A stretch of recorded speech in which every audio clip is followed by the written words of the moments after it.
దేవునికి వందనాలు. ఆదివారం దినాన దేవుడిచ్చి ఆరాధించుకోవడం, దేవుడిచ్చిన గొప్ప భాగ్యాన్ని బట్టి వందనాలు, స్తోత్రాలు చెల్లిస్తుంది. ఆశా మేరీ హర్గడి అని హిందీ పాడుకుందాము, దేవుని ఆరాధిద్దాం.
ఈరోజు ప్రకటన గ్రంథం యొక్క పరిచయం ఏంటి? ప్రకటన గ్రంథం యొక్క పరిచయం అంటే నిన్ను పరిచయం చేసుకోవాలి కదా, అప్పుడే కదా ఎవరు మనం ఎవరో తెలుసు మన పరిచయం. అలాగే ప్రకటన గ్రంథం గురించి పరిచయం అంటే ఏంటంటే, ప్రకటన గ్రంథంలోని దేవుని గురించిన మర్మాలు ఉన్నాయి, దేవుని చిత్తము నెరవేర్చే మర్మాలు ఉన్నాయి. ఎందుకంటే దేవుని చిత్తాన్ని నెరవేర్చకపోతే దేవుని రాజ్యం కలిగారు. ప్రభువా అని పిలిచిన వాడు దేవుని రాజ్యానికి వెళ్ళడు, కానీ తండ్రి చిత్తాన్ని నెరవేర్చిన వాళ్ళే దేవుని రాజ్యం వెళ్తారు. ఆ మర్మాలన్నీ కూడా దేవుణ్ణి ఇష్టపడి దేవుని ఆజ్ఞలు గైకుంటూ దేవుని మాటలు వింటూ సేవకుల మాటలు వింటూ అలాగా నడిచిన వాళ్ళకి మాత్రమే దేవుడు బోధిస్తారే తప్ప మిగిలిన వారికి బోధించడానికి. ఒకవేళ బోధించినా అది వాళ్ళకి ఏంటవుతుందంటే వాళ్ళకి స్టాండర్డ్ అంటే స్థిరంగా ఉండదు. ఎందుకంటే పౌలు అంటాడు, భక్తిహీనులకి స్థిరంగా లేనోళ్ళకి కూడా వాక్యం అనేది అపార్థం చేసుకుంటారని ఉంది. వాళ్ళు అపార్థం చేసుకుంటారు, ఎందుకంటే వాళ్ళు కష్టలు కాబట్టి వాక్యం వాళ్ళకి అర్థం అవుతుంది. ఇంకొకటి మత్తయి 13వ అధ్యాయంలోని వాక్యము పొలం అనే హృదయంలో వాక్యం అనే విత్తనాలు వేసినప్పుడు పక్కనే ఉండే దుష్టుడు ఎత్తుకుపోతాడంట. ఫ్రాక్షన్ ఆఫ్ సెకండ్లో, అంటే కనురెప్ప పాటలో ఎత్తుకుపోతాడు వింటున్నా సరే. అందుకని దేవుడి మాటలు వినడానికి చాలా సిద్ధపడి రావాలి.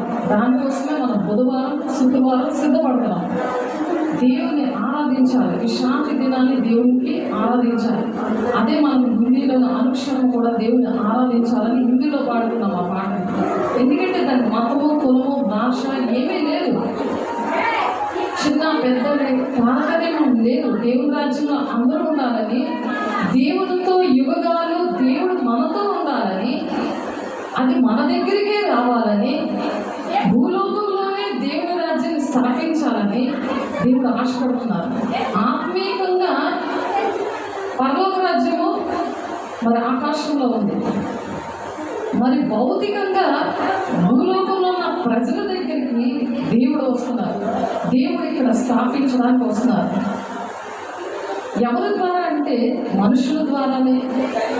ఆ మాటలు మనం నేర్చుకున్నాం. నిర్గమకాండం 19వ అధ్యాయం 5-6 వచనాల్లోని దేవుని మాటలు విన్నవాడు, దేవుని ఆజ్ఞలు పాటించే వారిని ఆయన సొత్తైన ప్రజలుగాను, ఆయన రాజ్యముగాను, ఆయన బిడ్డలుగా ఆయన ఎంచుకున్నారు. వాళ్ళకి మాత్రమే దేవుని యొక్క నిబంధన. అంటే అందరికీ మెడలో కాడి కట్టాడు కదా భర్త అన్నవాడు, 10 మందికి కాళ్ళు కడతాడు. ఎవరైతే దేవుని మాట వింటారో, సృష్టికర్త అయిన దేవుడు భర్త అయి ఉన్నాడని వాక్యం చెప్తుంది. ఆయన ఎవరైతే ఇష్టపడతారో వాళ్ళకి ఒక నిబంధన. ఇప్పుడు పిల్లలకి తాడి ఎలా కడతారో, పుస్తల తాడి ఎలా కడతారో, అలాగే దేవునితో వివాహము అది ప్రకటన గ్రంథం 19వ అధ్యాయంలో ఉంటుంది. అది శారీరకమైనది కాదు, భౌతిక, అది ఆత్మీయకమైనది అన్నమాట. ఆత్మీయమైన దేవుడితో ఉన్న బంధం అన్నమాట, ప్రేమ. దేవుడితోనే యుగాలు కలకాలం అనుక్షణము దేవునితో నివసించాలని ఒక ఆశ దేవునికి ప్రజలంటే. అందుకనే దేవుని రూపంలో మనల్ని జన్మింపజేశారు. దేవుని రూపంలో మనం ఉన్నాం, కానీ దేవుని గుణాలు రావాలంటే పరిశుద్ధత అనేది అవసరం. ఆ మర్మాలే దేవుడు ఈ ప్రకటన గ్రంథంలో పెట్టారు. అందరికీ కూడా ఎవరైతే భార్యకి చెప్తున్నట్టు అందరు ఆడవాళ్ళకి చెప్పడు కదా. భార్యకి భర్తకి ఉన్న సంబంధము అందరితో ఉండదు కదా. అలాగే ఆ మర్మాలు అనేవి అందరికీ దేవుడు చెప్పరు. ఎవరైతే దేవునికి దగ్గరగా ఉంటారో దేవుడు మాట విని, యెషయా 59:1-2 ఉంటుంది కదా, రక్షింపక నేరక ఉండినట్లు యెహోవా హస్తం కొరచ కాలేదు, విననేరక ఉండినట్లు ఆయన చెవులు మందం కాలేదు. కానీ నీకును నా దేవునికి కూడా దోషం అనే కూడా అడ్డంగా వచ్చింది. ఆ అడ్డంగా ఉన్నది తొలగించుకో. తొలగించుకున్నప్పుడు దేవుడు రక్షించడానికి మతము కులము భేదం లేకుండా, చిన్న పెద్ద ఆడ మగ తేడా లేకుండా దేవుడు అందరినీ ఒకలాగే ప్రేమించి అందరూ కూడా ఈ మాటలు చెప్పాలని ఆశపడుతున్నాడు. కానీ అర్హత ఉండాలి కదా. ఓటేయాలంటే అర్హత కావాలి, రేషన్ కార్డు కావాలంటే అర్హత కావాలి, ఒక ఉద్యోగం కావాలంటే అర్హత కావాలి. మరి దేవుని రాజ్యానికి వెళ్ళాలంటే ఎంత అర్హత ఉండాలి, అది ఆలోచించారా? అలాగే అర్హత ఉన్న వాళ్ళకే దేవుడు ఇవి మర్మమైన విషయాలు దేవుడు చెబుతున్నారు. ఆ చెప్పడమే ఇప్పుడు మనం ఆ వాక్యం చెప్తున్నాం. ప్రకటన గ్రంథము దేవుని మర్మములు. దేవుని మర్మములు ఎక్కడున్నాయి? కొత్త నిబంధనలో ఉన్నాయి. కొత్త నిబంధనలో ప్రకటన గ్రంథంలో ఉన్నాయి. దాన్ని ప్రకటన గ్రంథం యొక్క పరిచయం ఇది. ఆ పరిచయం గురించి ప్రకటన గ్రంథము 1వ అధ్యాయం 1 నుండి 3 వచనాలు ఉంది. యేసు క్రీస్తు తన దాసులకు అంటే దేవుని మాట విన్న వాళ్ళని దాసులు అంటారు. తన దాసులకు కనపరచుటకు దేవుడు ఆయనకు అనుగ్రహించిన ప్రత్యక్షత.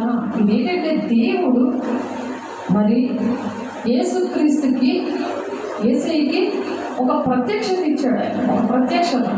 చీకటి ఉంటే ఏం కనిపించదు కదా. ఒక ప్రత్యక్షత అంటే ఒక వెలుగు. వెలుగు అంటే దేవుడు వెలుగై ఉన్నాడు, వాక్యమే ఉన్నాడు.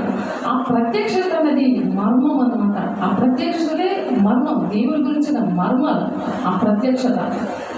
ఈ సంగతులు త్వరలో సంభవింపనై ఉన్నవి. ఎందుకు చెప్తున్నారంటే ఇవి త్వరగా సంభవింపాలి అంటే జరగడానికి సిద్ధంగా ఉన్నాయి. ఆయన తన దూత ద్వారా వర్తమానం పంపి తన దాసుడైన యోహానుకు వాటిని సూచించను. తండ్రి అనే దేవుడు యేసయ్యకిస్తే యేసయ్య ఏం చేశారు? దేవదూతకి ఇచ్చాడు. దేవదూత ఏం చేసింది? యోహాను గారికి ఇచ్చింది. అపోస్తలుడైన యోహాను గారు 12 మంది శిష్యుల్లో ఒక శిష్యుడు ఆయన. దేవుని మాటలు విని ఆయన పద్మాసు ద్వీపంలో రోమా ప్రభుత్వము అక్కడ మరి సువార్త చేస్తుంటే దేవుని నమ్ముకున్న ప్రజల్ని ఏం చేశారంటే వాళ్ళని చంపేసేవారు, హింసించేవారు. మనలాగే దేవుడు నమ్ముకుంటే మనకి ఎంత దేవుడు ఫ్రీడమ్ ఇచ్చారో, ఎంత స్వేచ్ఛ ఇచ్చారో, ఎంత స్వాతంత్రం ఇచ్చారో అది లేదు. అప్పుడు దేవుడు బిడ్డలై ఉండి కూడా, దేవుడు తెలుసుకొని ఉండి కూడా దేవుడిని నమ్ముకున్నాము అని చెప్తే చంపేస్తారన్నమాట. అటువంటప్పుడు ఈయన్ని ఏం చేశారు? వాళ్ళందరినీ హింసించి చంపేశారు. కానీ ఈయన కూడా సంపాలని చూసిన ఈయన చనిపోలేదు. అక్కడికి నూనెలో వేసేసిన కడాయిలో ఆయన చనిపోలేదు. చనిపోతే ఆయన ఏం చేశారు? ఎక్కడ వేశారో తెలుసా? పద్మాసు ద్వీపంలోని దాని ఒక జైలు లాగా వాడుతున్నారు. అక్కడ ఏంటున్నాయంటే పెద్ద పెద్ద పర్వతాలు ఉంటాయి, అగ్ని పర్వతాలు ఉంటాయి.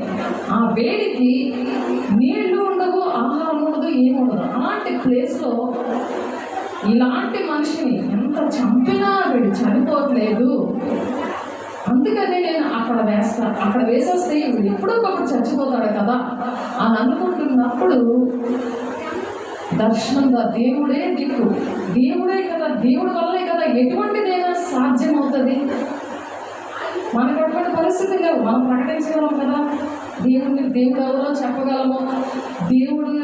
దేవుడి రాజ్యానికి వెళ్ళే మర్మాలు, తండ్రి చిత్తం ఏంటి, ఆయన హృదయంలో ఆ వేదన ఏంటి అనంటే దేవుడు మనతో యుగగాలు జీవించాలని, దేవుని పిల్లలతో యుగగాలు జీవించాలని, వాళ్ళతో దేవుని రాజ్యం కట్టాలని. అంటే దేవుని రాజ్యంగా కట్టడం అంటే ప్రతి ఒక్క మనిషి ఒక రాజ్యము, దేవుని రాజ్యముగా ఉండాలంటే దేహమే దేవుని ఆలయంగా ఉన్నదని మీరు ఎరుగరా అని 1 కొరింథీ 16వ అధ్యాయంలో ఉంటుంది. కాబట్టి ఆ దేవుని ఆలయంగా ఉన్న మనుషులు, ఒక మనిషిని ఇంకొక మనిషిని దేవుని ఆలయంగా చేయాలి. ఇవన్నీ కూడా మనం చెప్పుకున్నాం. ఆలు ఎన్నిసార్లు దిద్దితే అది బాగా ప్రింట్ అయిపోతుంది. ప్రింట్ అవుతుంది లేదా? అలాగే అది హృదయంలో ప్రింట్ అయిపోతుంది.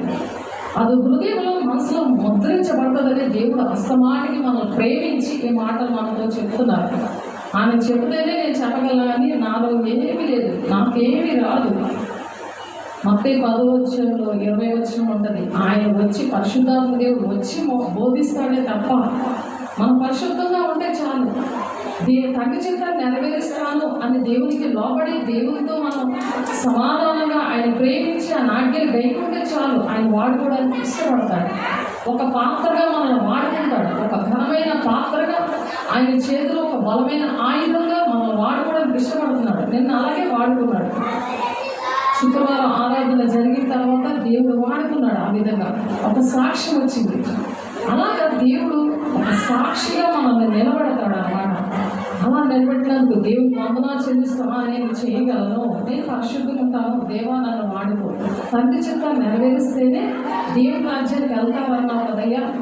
నీ తండ్రి చిత్తం ఏంటో ఏసై ఎలా నెరవేర్చి చూపించాడో ఈ భూలోకానికి వచ్చి ఆయన చేసి చూపించాలి. ఎలా చేయాలి అని చెప్పి, ఎలా ఉండాలి, ఎలా మిమ్మల్ని హింసిస్తారు, ఇలా మిమ్మల్ని బాధపడతారు, నన్ను ఎలా సిరివేశారు, మిమ్మల్ని కూడా అలాగే బాధపడతారు. కాబట్టి నేను ప్రాణం పెట్టినట్లే మీరు కూడా ప్రాణం పెట్టబద్దులే ఉన్నారు. మీరు దేవుని మూలంగా పుట్టినవారని నేను ఎరుగుదును, కానీ తను తాను మీరు భద్రం చేసుకోండి అని 1 యోహాను 5:17-18 వచనాల్లో ఉంటుంది. కాబట్టి అలా భద్రం చేసుకోవాలి ప్రార్థన ద్వారా, మరి దేవుని బిడ్డల ద్వారా, సహవాసము ద్వారా. కాబట్టి ఇక్కడ ఈ ప్రకటన గ్రంథము మరి యోహాను గారి విషయంలో ఎలా ఉంది? యోహాను గారికి మరి అటువంటి కృప ఇచ్చాడు దేవుడు. ఆయన కృప లేనిదే మనం బ్రతకలేము. యోహాను గారికి మరి అటువంటి పరిస్థితిలో దేవుడు దర్శనం ఇచ్చి, దేవుడు మరి ఆయన దగ్గరికి వెళ్ళి దేవుడు ఆయన ఆశీర్వదించి ఆ దర్శన వరంతో ఆ ప్రకటన గ్రంథం యొక్క మర్మాలు, దేవుని తండ్రి యొక్క హృదయంలో ఉన్న వేదన, దుఃఖము, తన చిత్తం ఏంటి, నా బిడ్డలు దేవుని రాజ్యంలో ఉండడానికి ఎలా ఉండాలి నా పిల్లలు అనే మర్మాలన్నీ కూడా యోహాను గారికి తెలియపరిచారు. శిష్యులందరిలో కూడా ఎక్కువ కాలం జీవించింది యోహాను గారు మాత్రమే. కానీ అయినప్పటికీ కూడా ఆయన్ని హింసించి చంపేశారు కాబట్టి ఇంకా ఎక్కువ రోజులు జీవించింది. ఆయన మరి అపోస్తలుడైన యోహాను గారు మరి 80 సంవత్సరాలకు పైగా జీవించారు. మరి ఈ విషయాలు 93 నుంచి 96 సంవత్సరాల్లో పద్మాసు ద్వీపంలోని, అంటే గ్రీసు ప్రాంతం అన్నమాట అది, అక్కడ 2000 సంవత్సరాల క్రితము ఆయన బంధించి, ఆయన రోమ ప్రభుత్వం బంధించి ఉన్నప్పుడు చెరలో ఉండి ఆయన రాశారు. ఆహారం కానీ నీరు కానీ లేదు, పనిష్మెంట్తో మామూలు ఎండకే భరించుకోలేని వాళ్ళు మేము అగ్ని లాంటి పర్వతాలు ఉన్న ప్లేస్లో పద్మాసు ద్వీపంలో ఆయన మోకరించి నిత్యం అలాగా ప్రార్థనలో ఉన్నప్పుడు దేవుడు ఆత్మవశుడై ఉండి ఈ దర్శనం విషయాలు, ఈ యొక్క మర్మాలు, ప్రకటన గ్రంథం యొక్క మర్మాలు రాశాడు మన కోసం. అలా రాసినప్పుడు మనకి ఈజీగా నేర్చుకోవచ్చు కదా, ఈజీగా నేర్చుకోవచ్చు. ఇలా కష్టపడాలా, అది నేర్చుకొని దాని ప్రకారం నడిచి అలా నడిపించడానికి. అందుకే 3వ అధ్యాయంలో ఉంది ప్రకటన గ్రంథం, దాన్ని చదివి దాని ప్రకారం నడిచిన వాడే ధన్యుడు. అంటే దేవుని రాజ్యానికి వెళతాడు. మిగిలిన వాళ్ళకి ఆ ధన్యత్వం ఉండదు, దేవునితో యుగగాలు ఉండే ధన్యత్వం ఉండదు అని చెప్తున్నారు. కానీ ఎన్నోసార్లు చంపాలని చూశారు, కానీ ఆయన నూనె వేసినా సరే ఆయన చనిపోలేదని. అటువంటి పరీక్షలు మనకు రాలేదు కదా. ఎప్పుడైనా చిన్న శ్రమ వచ్చినప్పుడు ఇటువంటివి జ్ఞాపకం చేసుకోవాలి. అప్పుడు దేవుడు ధైర్యం ఇస్తారు. దేవుడు అలా మనం ధైర్యపరచబడాలి, కానీ తండ్రి చిత్తాన్ని నెరవేర్చకుండా ఉండకూడదు. ఉంటే దేవుని రాజ్యం ఉండదు. కాబట్టి యోహాను సువార్త 16వ అధ్యాయము 12వ వచనము లో ఒక మాట ఉంటుంది, ఒకసారి చూద్దాం. యోహాను సువార్త 16వ అధ్యాయము 12వ వచనం. నేను మీతో చెప్పవలసినవి ఇంకనూ అనేక సంగతులు కలవు, కానీ ఇప్పుడు మీరు వాటిని సహింపలేరు. ఎందుకంటే దేవుడు ఇంకా విషయాలు చెప్దామనుకుంటున్నాడు శిష్యులకి, కానీ అది సహించే పరిస్థితులు లేవు అని చెప్తున్నారు. ఆయన నా వాటిలోని తీసుకొని మీకు తెలియజేస్తున్న గనుక నన్ను మహిమపరచును. దేవుడిని మహిమపరిచే విషయాలు, మరి సహించలేని విషయాలు ఆనాడు ఏ విధంగా ఉన్నాయో ఇప్పుడు కూడా నోవాహు దినాల్లో మనం ఉన్నాం కనుక అంచె దినాల్లో మనల్ని ధైర్యపరచడానికి దేవుడి మాటలు చెప్తున్నారు. తండ్రికి కలిగినవన్నీ నావి, అందుచేత ఆయన నా వాటిలోనివి తీసుకొని మీకు తెలియజేయనని నేను చెప్పి తిని. తండ్రికి కలిగినవన్నీ కూడా నావి అంటే దేవుడు మనతో ఉన్నప్పుడు అన్నీ కూడా దేవుని యొక్క ఆశీర్వాదాలు అన్నీ తండ్రి చిత్తాన్ని వేసి ఎలాగైతే నెరవేర్చారో అలాగే మనం కూడా నెరవేరుస్తామని ధైర్యపరచడానికి ఈ మాటలు చెప్తున్నారు. కొంచెము కాలమైన తర్వాత మీరు ఇక నన్ను చూడరు, మరి కొంచెము కాలం నాకు నన్ను చూచెదరని చెప్పాను. శిష్యులతో ముందుగానే ఈ విషయాలన్నీ చెప్తున్నారు. ఇప్పుడు మీరు చూస్తున్నారు, నేను ఇవన్నీ చెప్తున్నాను, ముందుగానే మీకు చెప్తున్నాను, ఇవి జరగకముందే మీకు చెప్తున్నాను. కానీ కొంచెం కాలం నన్ను ఇలా చూస్తారు, మరి కొంచెం కాలానికి నన్ను చూస్తారు, కొంచెం కాలం తర్వాత మరిగా నన్ను చూడరు.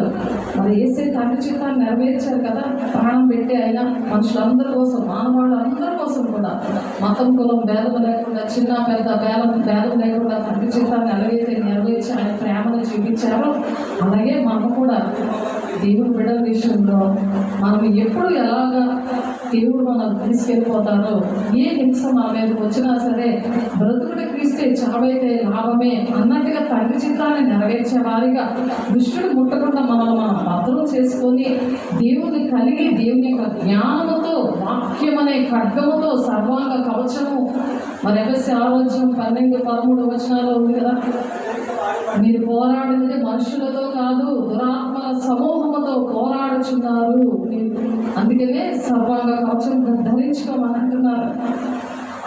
అలాగ ధరించుకొని మీరు పోరాడండి అంటున్నారు. ఆ పోరాటంలోని మరి మీరు ఇక తండ్రి చిత్తాన్ని నెరవేర్చినప్పుడు దేవుడిని మరి చూడలేదు అని చెప్తున్నాడు శిష్యులతో.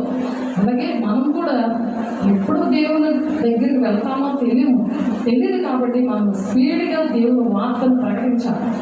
ఏ ఒక్కరు కూడా నశించిపోకూడదు. తండ్రి ఏ విధంగా అయితే కుమారుడు లోబడి తండ్రికి ఏ విధంగా తన తండ్రి చిత్తాన్ని నెరవేర్చాలో అటు విధంగా మనం కూడా అలాగే నెరవేర్చాలని ఈ మాట చెప్తారు. తర్వాత మరి అసహించలేరు అనే విషయాలు చెప్పిన తర్వాత 60 సంవత్సరాలు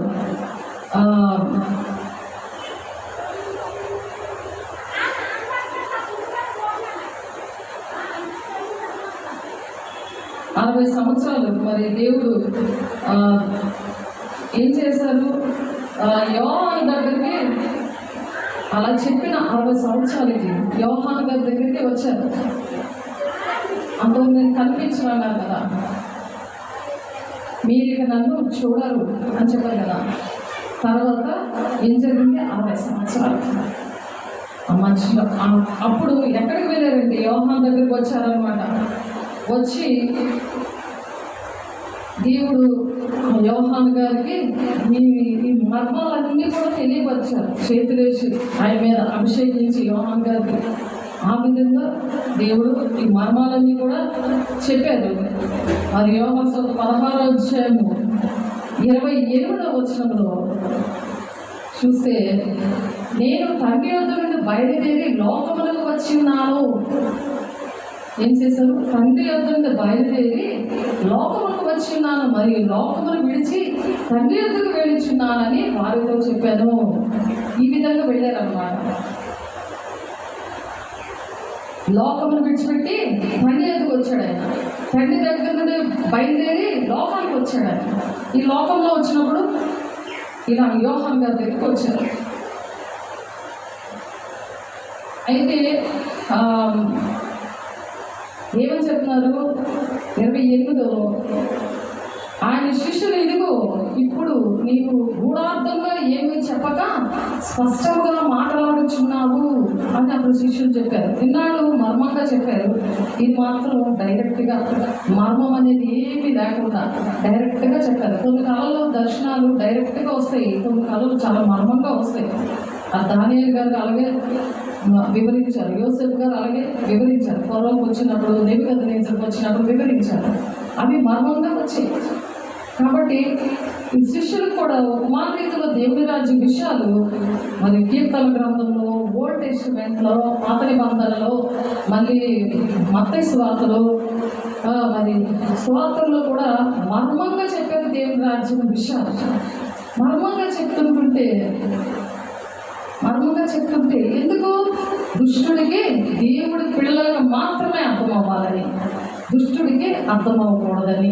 అందరికీ తాళాలు ఇవ్వం కదా, ఇంటి తాళాలు కానీ, బీమా తాళాలు కానీ, ఏటీఎం పిన్ నెంబర్ కానీ ఎవరికి ఎలాగైతే ఇవ్వమో, అలాగే దేవుని పిల్లలైన శిష్యులకి మాత్రమే అవి దేవుడు బోధిస్తూ వచ్చారు. బోధిస్తున్నప్పుడు ఈ విషయానికి వచ్చేసరికి ఇప్పుడు నువ్వు చక్కగా స్పష్టంగా మాట్లాడుతున్నావు అని శిష్యులు, ఇదిగో ఇప్పుడు నీవు గుణార్థంగా ఏమీ చెప్పగా స్పష్టంగా మాట్లాడుతున్నావు అని చెప్పి 29వ వచనంలో శిష్యులు ఆ విధంగా చెప్తున్నారు.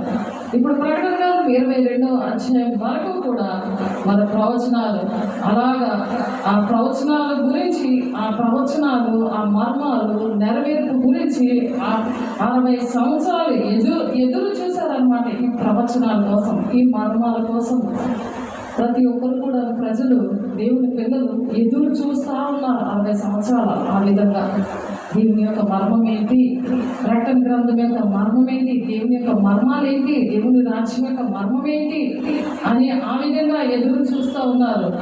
అప్పుడు మరి ప్రకటన 1వ అధ్యాయం 1 నుండి 3 వచనాల్లో మరి ఆ విధంగా మాట్లాడుతున్నారు. మనం చూసాము ప్రకటన 1వ అధ్యాయము, ఇందాక ఎంతవరకు చదువుకున్నాము? ప్రకటన 1వ అధ్యాయము 1 నుండి 3 వచనాలు. 1వ వచనం మాత్రమే చదివాము. అతడు దేవుని వాక్యమును గూర్చి, యేసుక్రీస్తు సాక్ష్యంను గూర్చి తాను చూచినంత మట్టుకు చూచినదంతటి సాక్ష్యం ఇచ్చాడంట. ఆ దర్శనం చూసినవంతా కూడా సాక్ష్యం ఇచ్చారు. అలాగే మనం కూడా దేవుడు అనేకమైన మర్మాలు, నిన్న కూడా దేవుడు కొన్ని మాటలు మాట్లాడారు. అవి మనం రాగానే ఆ చూచినంత మట్టుకు దేవుడిని సాక్ష్యం అనేది చెప్పుకున్నాం కదా. చూచినంత మట్టుకు కూడా యోహాను గారు సాక్ష్యం ఇస్తున్నారు, సాక్షిగా ఉండాలి. పరిశుద్ధాత్మ దేవుడు వచ్చినప్పుడు యూదయ సమరయ దేశంలో అంతా కూడా సాక్షిగా ఉంటాము అని చెప్తున్నారు.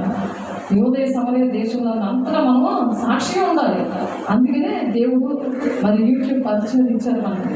అది మనం వెళ్ళలేము కదా. మరి యూదయ సమరయ దేశంలో అంతగా సాక్షిగా ఉండమన్నాడు కదా. వాక్యానుసారంగా మనం తండ్రి చిత్తాన్ని నెరవేర్చినప్పుడే దేవుని రాజ్యాన్ని కడతాం. కాబట్టి మనం దేవుడు ఏమి చెప్పారో చేయాలి. కానీ మన సాతాను పిల్లలకి ఇష్టం ఉండదు.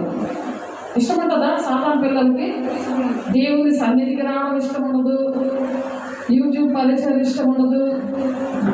వాళ్ళు ఇంకొకలాగా ఆలోచిస్తుంటారు. సాతానికి ఎప్పుడైనా సరే వాక్యం అంటే మంటే, దేవుని సన్నిధి అంటే మంటే. అందుకనే మీరు కూడా వెళ్ళిపోవాలని అనుకుంటున్నారా? ఇది కఠినమైన మాట అని యేసయ్య శరీరం రక్తం విషయంలో అన్నారు.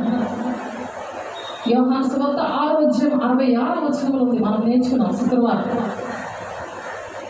కాబట్టి దేవుడు ఈ విషయాలన్నీ కూడా జరుగుతాయని ముందుగానే దేవుడు చెప్పారు. అది ఎక్కడుందండి? యోహాను సువార్త. యోహాను సువార్త చూడమ్మా. యోహాను సువార్త మీకోసం చదువుతున్నాను, బాగా అర్థమవుతుందా? చెప్పండి, అర్థమవుతుందా లేదా? అర్థమవుతుంది. ఎన్నిసార్లైనా ఈ మాటలు విని అడిగి తెలుసుకోవాలి. ఏ సమయంలోనైనా మీరు అడిగి తెలుసుకోవాలి. తెలుసుకోకపోతే నష్టం వాళ్ళకి, తెలుసుకోలేని వాళ్ళకే నష్టం. ఆ మెసేజ్ కూడా అలా రిపీట్ చేసి వినాలి. అర్థం అవ్వలేనప్పుడు, అర్థమవుతేనే దేవుని రాజ్యానికి వెళ్తాం. అర్థమవడమే కాదు, దాని ప్రకారం నడిచిన వాళ్ళు వెళ్తారు. అర్థం చేసుకోవడం గొప్పతనం కాదు, దాని ప్రకారం నడవాలని దేవుడు ఆశపడుతున్నారు. 14 యోహాను సువార్త 14వ అధ్యాయం 29వ వచనంలో దేవుడు శిష్యులకి ముందుగానే చెప్పారు, ఈ సంగతి సంభవించినప్పుడు మీరు నమ్మవలనని, అది సంభవించక ముందే మీదే చెప్పుచున్నాను. సంభవింపక ముందే దేవుడు సంతోషపడాలి? లేకపోతే రేపు పొద్దున్న ఏమంటారు? నన్నైనా ఏసైనా ఏమంటారు? ఇది జరిగిందమ్మా, ఈ విషయం నాకు ఎప్పుడు చెప్పలేదు ఎందుకు అని అడుగుతారు. ఇప్పుడు మనం ఎవరికైనా వింటున్నాము, ఇతరులకు చెప్తే వాళ్ళ పట్ల మనకి బాధ్యత ఉండదు. లేకపోతే ఇంట్లో వాళ్ళైనా, ఇరుగు పొరుగు వాళ్ళైనా, కుటుంబంలో ఉన్న వాళ్ళైనా, మనం ఎక్కడికి వెళ్ళినా మనం చెప్పే మనకు దేవుడు మనల్ని అడగరు, వాళ్ళు కూడా మనల్ని అడగరు. అందుకని దేవుడు అందరికీ చెప్పిన తర్వాతే దేవుడు రాజ్యము దేవుడు మన దగ్గరికి వస్తారన్నమాట. వినలేని వాళ్ళకి తీర్పు ఉంటుంది. ప్రకటన 6వ అధ్యాయంలో ఆ తీర్పులో ఉండకుండా ప్రకటన 7వ అధ్యాయంలో ఉన్నట్టు 1,44,000 మందిలో ఒక్కరిగా మనం ఉండాలి.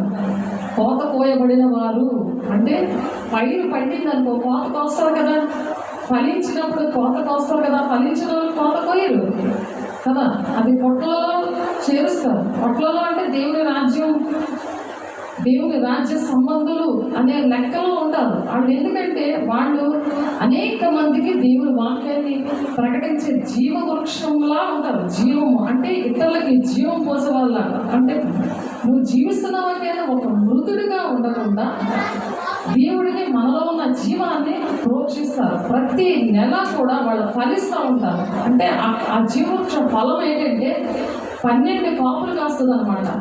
అందుకే ఆ 12 గోత్రంలో ఉన్న బిడలుగా ఉంటారన్నమాట. 12 కాపులు కాస్తారు. 12 కాపులు అంటే ఫలాలతో వర్ధిల్లుతారు. అంటే ప్రతి నెల కూడా వినాలి, షాడో వినాలి. 12 నెలలు కూడా కాపు కాయాలి. అర్థమయ్యిందా? ఎండిపోయిన చెట్టులాగా ఉంటే దేవుడు అగ్నిగుండంలో పడేస్తారని ఉంది. ఫలించే జీవవృక్ష ఫలములాగా మనం ఉండాలి. అది దేవుడు ఆశపడుతున్నారు.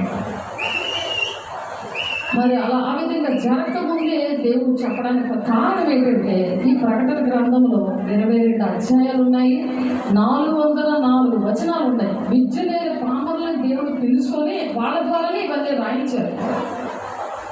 అది నాకు చదువు లేదు అని బాధపడకూడదు. అందుకని దేవుడు వివరంగా దేవుడు చెప్తున్నారు. ఒక 10-15 అధ్యాయాలు ఉన్నాయి, దానికి పేజీలు. ఈ 20 అధ్యాయాలకి ఒక 15 పేజీలు ఉన్నాయి. ఆ 15 పేజీలు కూడా అలాగా రోజుకి రెండు వాక్యాలు కంఠస్థ పెట్టాలి. చదువు రాకపోతే పిల్లలకి చూపించి ఆ కొత్త నిబంధన బుక్ చిన్న బుక్కే, అది పిల్లల దగ్గర ఉంది కాబట్టి అది కంఠస్థ పెట్టించాలి. ఆ వాక్యం విన్న వాక్యాన్ని కంఠస్థ పెట్టించాలి. అలాగా మనసులో హృదయంలో ముద్రించబడితేనే ఇది అర్థమవుతుంది. ఆ వాక్యం ఏం చేస్తుందంటే మన త్రోవలకి వెలుగే ఉంటుంది. ఆ త్రోవలు వెలుగై ఉంటుంది అంటే నడిపిస్తుంది. అది అనేక మందికి ఒక నీతిమంతుల సింహంలో ధైర్యం ఉండి మరి పిల్లలతో నేను వెళ్ళి సాధారణంగా ఎదిరించడానికి వెళ్ళిన ఆ పరిస్థితులు ఉంటాయి. మనుషులని మనం పోరాడింది శరీరంతో కాదు, దురాత్మల సమూహం వాళ్ళ ఉంది కాబట్టి అర్థం కాలేదు. వాక్యము దేవుని రాజ్యానికి రావడానికి ఇష్టపడట్లేదు. దేవుడికి భయపడకుండా దెయ్యానికి భయపడుతున్నారు. మనుషులు అలా దెయ్యం ఉన్నదని వాళ్ళకి అర్థమవట్లేదు. భార్య అనుకుంటున్నాడు భార్యలో ఆ చీకటి ఉంది అని అర్థమవట్లేదు. ఎందుకంటే వాక్యం తెలియదు. రేపొద్దున మనకు అటువంటి సిచ్యువేషన్ ఎక్కడైనా జరిగితే మనకు బేగా అర్థమవుతుంది. యాకోబు 4:7 ప్రకారం మనం దేవుడికి లోపడుతున్నాం కాబట్టి ఆ చీకటిని ఎల్లగొట్టినప్పుడు వాళ్ళ నుంచి వెళ్ళిపోతుంది. వాక్యం పట్టుకుని ఎదిరించినప్పుడు అది పరిగెడుతుంది.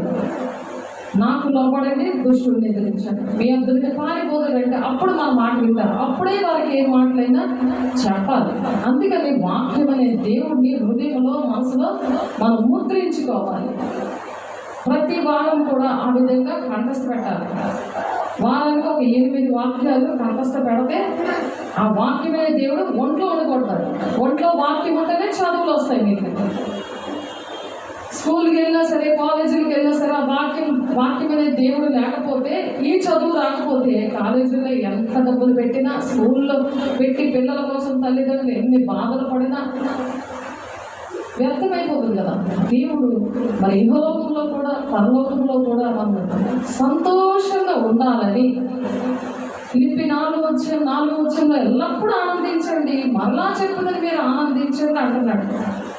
అందుకు దేవుని ఎంతో సంతోషం అనేది ఆ దేవుని యొక్క వాక్యము అనే దేవుడు ఎక్కడ ఉంటాడో, ఏ శరీరంలో ఆ వాక్యం ఉంటుందో ఆ దేహము దేవుని ఆలయంగా ఉన్నది. ఆ ఆలయమే దేవుని రాజ్యం, దేవుని సన్నిధి.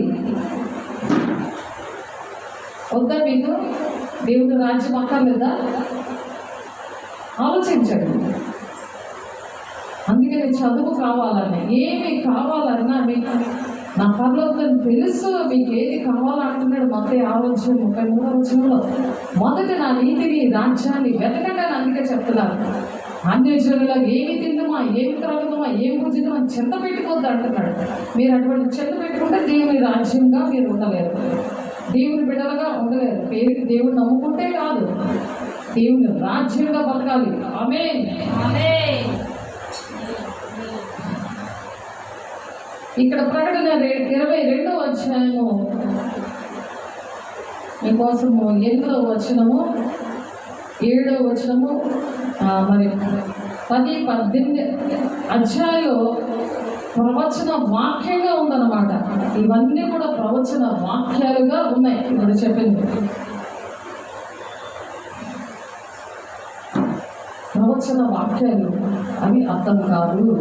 కాబట్టి పరిశుద్ధత లేనిదే దేవుడిని చూడలేరు, దేవుని మనసులో ఉన్న విషయాలు కూడా అర్థం కావాలి. పరిశుద్ధ పట్టణంలో కూడా పాలు లేవు అంటున్నారు. కావాలా వద్దా?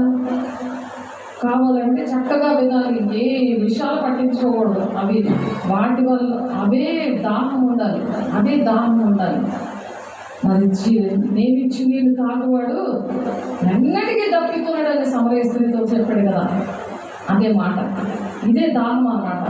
ఈ దాహమే ఉండాలి. 8వ వచనంలో ఏముంది? 22:8 యోహానును నేను ఈ సంగతులను వినినవాడను, చూచినవాడను. నేను విని చూచినప్పుడు వాటిని నాకు చూపుచున్న దూత పాదముల ఎదుట నమస్కారం చేయటకు సాగిలపడగా. ఈ యోహాను గారు ఇది చూస్తున్నవి, వినిన వాడను, చూచిన వాడను. నేను విని చూచినప్పుడు వాటిని నాకు చూపుచున్న దూత పాదముల ఎదుట నమస్కారం చేయటకు నేను సాగిన పడగా అని చెప్తున్నారు. అప్పుడు ఏమంటారు? అతడు వద్దు సుమి, నేను నీతోనూ ప్రవక్తలైన నీ సహోదరులతోనూ ఈ గ్రంథముందున్న వాక్యములను గైకొన్న వారితోనూ సహదాసుడను దేవునికే నమస్కారం చేయమని ఆ దూతకి చెప్తున్నారు. ఆ దూత వచ్చి ఇవన్నీ కూడా చెప్తుంది కదా యోహాన్ గారికి. ఆ దూతకే సాగిలు పడుతున్నాడు. దూత కదా యోహాన్ గారికి ఇచ్చింది. ఫస్ట్ తండ్రి అయిన దేవుడు యేసయ్యకి ఇచ్చారు, యేసయ్య ఏమో దూతకి ఇచ్చారు, దూత ఏమో యోహాన్ గారికి ఇచ్చింది. ఆ దూతకి సాగిలు పడి నమస్కారం చేస్తుంటుంటే ఆ గ్రంథం ఉన్న వాక్యమును గైకొన్న వారితోనూ నేను సహదాసుడును, దేవునికే నువ్వు నమస్కారం చేయి, నాకెందుకు నమస్కారం చేస్తున్నాడు అంటుంది ఆ దూత. ఇప్పుడు సేవకులుగా దూతలు పెట్టుకున్నప్పుడు అధికమందిలో ఒక పాస్టర్ గారు ఉన్నారు, ఇలా విశ్వాసం ఇలా సాగిపడి నమస్కారం చేయించుకున్నాడు. ఆయన నేను అందుగారు పరిచయం చేశాను కదా, అక్కడ నేను చూసాను. అక్కడ చాలా బాధపడ్డాను. నేను వెళ్ళినప్పుడు నేను మెసేజ్ చెప్పడానికి, నేను కూడా మరి క్రిస్మస్కి 25వ తారీఖు మెసేజ్ చెప్పడానికి నన్ను పిలిచినప్పుడు ఆ పాస్టర్ గారు కూడా చాలా చీకట్లు పడుతున్నాయి నాకు అని చెప్పి మా ఇంటికి రండి అని చెప్పి అలా కాళ్ళ మీద పడిపోయింది. ముందు లేగమ్మా అని చెప్పి ఆమెను లేపి ఆమె గట్టిగా పట్టుకొని కౌలించుకొని దేవుడిని మనం నమస్కారం చేయాలి. నేను నీలాంటి మనిషినే అని చెప్పారు. కాబట్టి దేవుడు ఏంటంటే మనకి దేవుడు మర్మాలు తెలియపోతే మనం ఆ విధంగా నడవలేము. దేవుని పరిశుద్ధత, దేవుడు పరిశుద్ధుడు, ఆయన వాక్యమే దేవుడై ఉన్నాడు. కాబట్టి దేవుని వాక్యం మనలో కూడా ఉంది. మనం కూడా అటువంటి పరిశుద్ధత ఉంటేనే దేవుని యొక్క మర్మాలు అనేవి ఇటువంటివి గుర్తు వస్తాయి. దేవుని బిడ్డలు ఏ విధంగా మనం ప్రేమించాలని, దేవునికి తప్ప ఎవరికి కూడా మనం మొక్కకూడదు. నేను తప్ప వేరొక దేవుడు మీకు ఉండకూడదు. పై ఆకాశం మీద కానీ కింద భూమి మీద కానీ దేని రూపాన్ని మీరు విగ్రహంగా చేసుకోకూడదు అన్నారు. అది మనిషే కావచ్చు, భర్తే కావచ్చు, భార్య కావచ్చు. చాలా మంది కాళ్ళు దండాలు పెడుతుంటారు. పెళ్ళి అయినప్పుడు కూడా మేమిద్దరం పెళ్లి చేసుకున్నప్పుడు మేము మా మధ్యప్రదేశ్లో పెళ్లి చేసుకున్నప్పుడు అందరూ హిందీ వాళ్ళు, అది హిందీ దేశం కదా పిల్ల, అందరికీ కాళ్ళకి దండాలు పెట్టున్నాను మామయ్య. నా మనసు ఒప్పలేదు, నేను పెట్టలేదు. వాళ్ళకి దండాలు పెట్టడం ఏంటి? దేవుని పిల్లలు కాదండి, దేవుని పెట్టే దూతకే పాపం యోహాన్ గారు ఇటువంటి మర్మాలు, ఇటువంటి దర్శనం అంతా కూడా చూపించాలని చెప్పి దండం పెడుతుంటే వద్దన్నాడు ఆయన. చూసావా దేవుని మాటలు, దేవుడు బోధ ఎలా ఉంటుంది, దెయ్యం బోధ ఎలా ఉంటుంది. దెయ్యం ఏం చేస్తుంది, మనుషులు సాగిపడి నమస్కారం పెట్టమంటుంది. ఆ మనుషులు ఎవరుంటారు, మనం పోరాడేది దురాత్మల సమూహంతో ఉంది వాక్యం. కాబట్టి ఎప్పుడు కూడా దేవుని తప్ప ఎవరికి కూడా సాగిలు పడి నమస్కారం చేయకూడదు. పిల్లలు కూడా బర్త్డే అవుతుంటే అన్నిటికి కూడా ఆ పెద్దోడికి నమస్కారం చేయడానికి, ఆ పాదం కొట్టుకుని నమస్కారం చేయమని చాలా ఫోర్స్ చేస్తుంటారు. వాళ్ళ దీవులు ఉంటేనే బతుకుతాం అంటారు. అంత సైతానుగాడు ఆ మనుషులను బోధ చేస్తుంటాడు. దేవుడు మాటలు లేనప్పుడు, దేవుని మర్మాలు, దేవుని హృదయంలో ఉన్న తండ్రి చిత్తం ఏదో అది తెలియలేనప్పుడు, అటువంటి పరిస్థితులు సాధారణంగా లోకమంతా దుష్టులతో నిండి ఉన్నదని ఉంది వాక్యం. కాబట్టి అలా మనము ఉండకూడదు. ప్రకటన గ్రంథం అనేది మరి ఏమేమిటి అనే విషయాలు మనం నేర్చుకుంటున్నాం. ఎందుకు ప్రభువైన యేసుక్రీస్తు వారు ఈ ప్రవచన గ్రంథాన్ని ఇచ్చారు? జీవితాంతం కూడా యుగగాలు కూడా మనం దేవునితో ఉండాలని ఇష్టమైన మీకు వినాలని లేదా? మళ్ళీ అసమాటికి చెప్తారా ఎవరైనా? చక్కగా వినాలి. దేవుని రాజ్యంలో మేము ఉండాలి, దేవునితో కలిసి జీవించాలి అనే విషయాలు చక్కగా వినాలి. మరి దేవుడు మనం శుక్రవారం నేర్చుకున్న ప్రకటన 5వ వచనంలో 1 నుండి 5 వచనాల్లో ఆ మర్మాలన్నీ కూడా మూయబడి ఉన్నాయి. ఆ ముద్రించబడిన ఆ గ్రంథాన్ని దేవుడు విప్పి చూపించారు.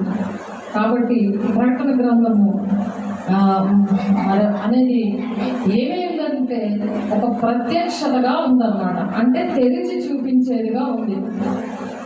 ఆ తెరిచి చూపించేదిగా ఉన్న విషయంలో ఒకటి దర్శనం ద్వారా దేవుడు చూపించారు. రెండోది భౌతిక నెరవేర్పు గురించి ముందుగానే బయలుపరిచారు.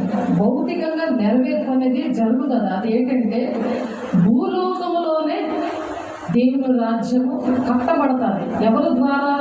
దేవుని రాజ్యంగా ఉన్న ప్రజల ద్వారా, మనలాంటి ప్రజల ద్వారా దేవుని రాజ్యం కట్టబడతారు.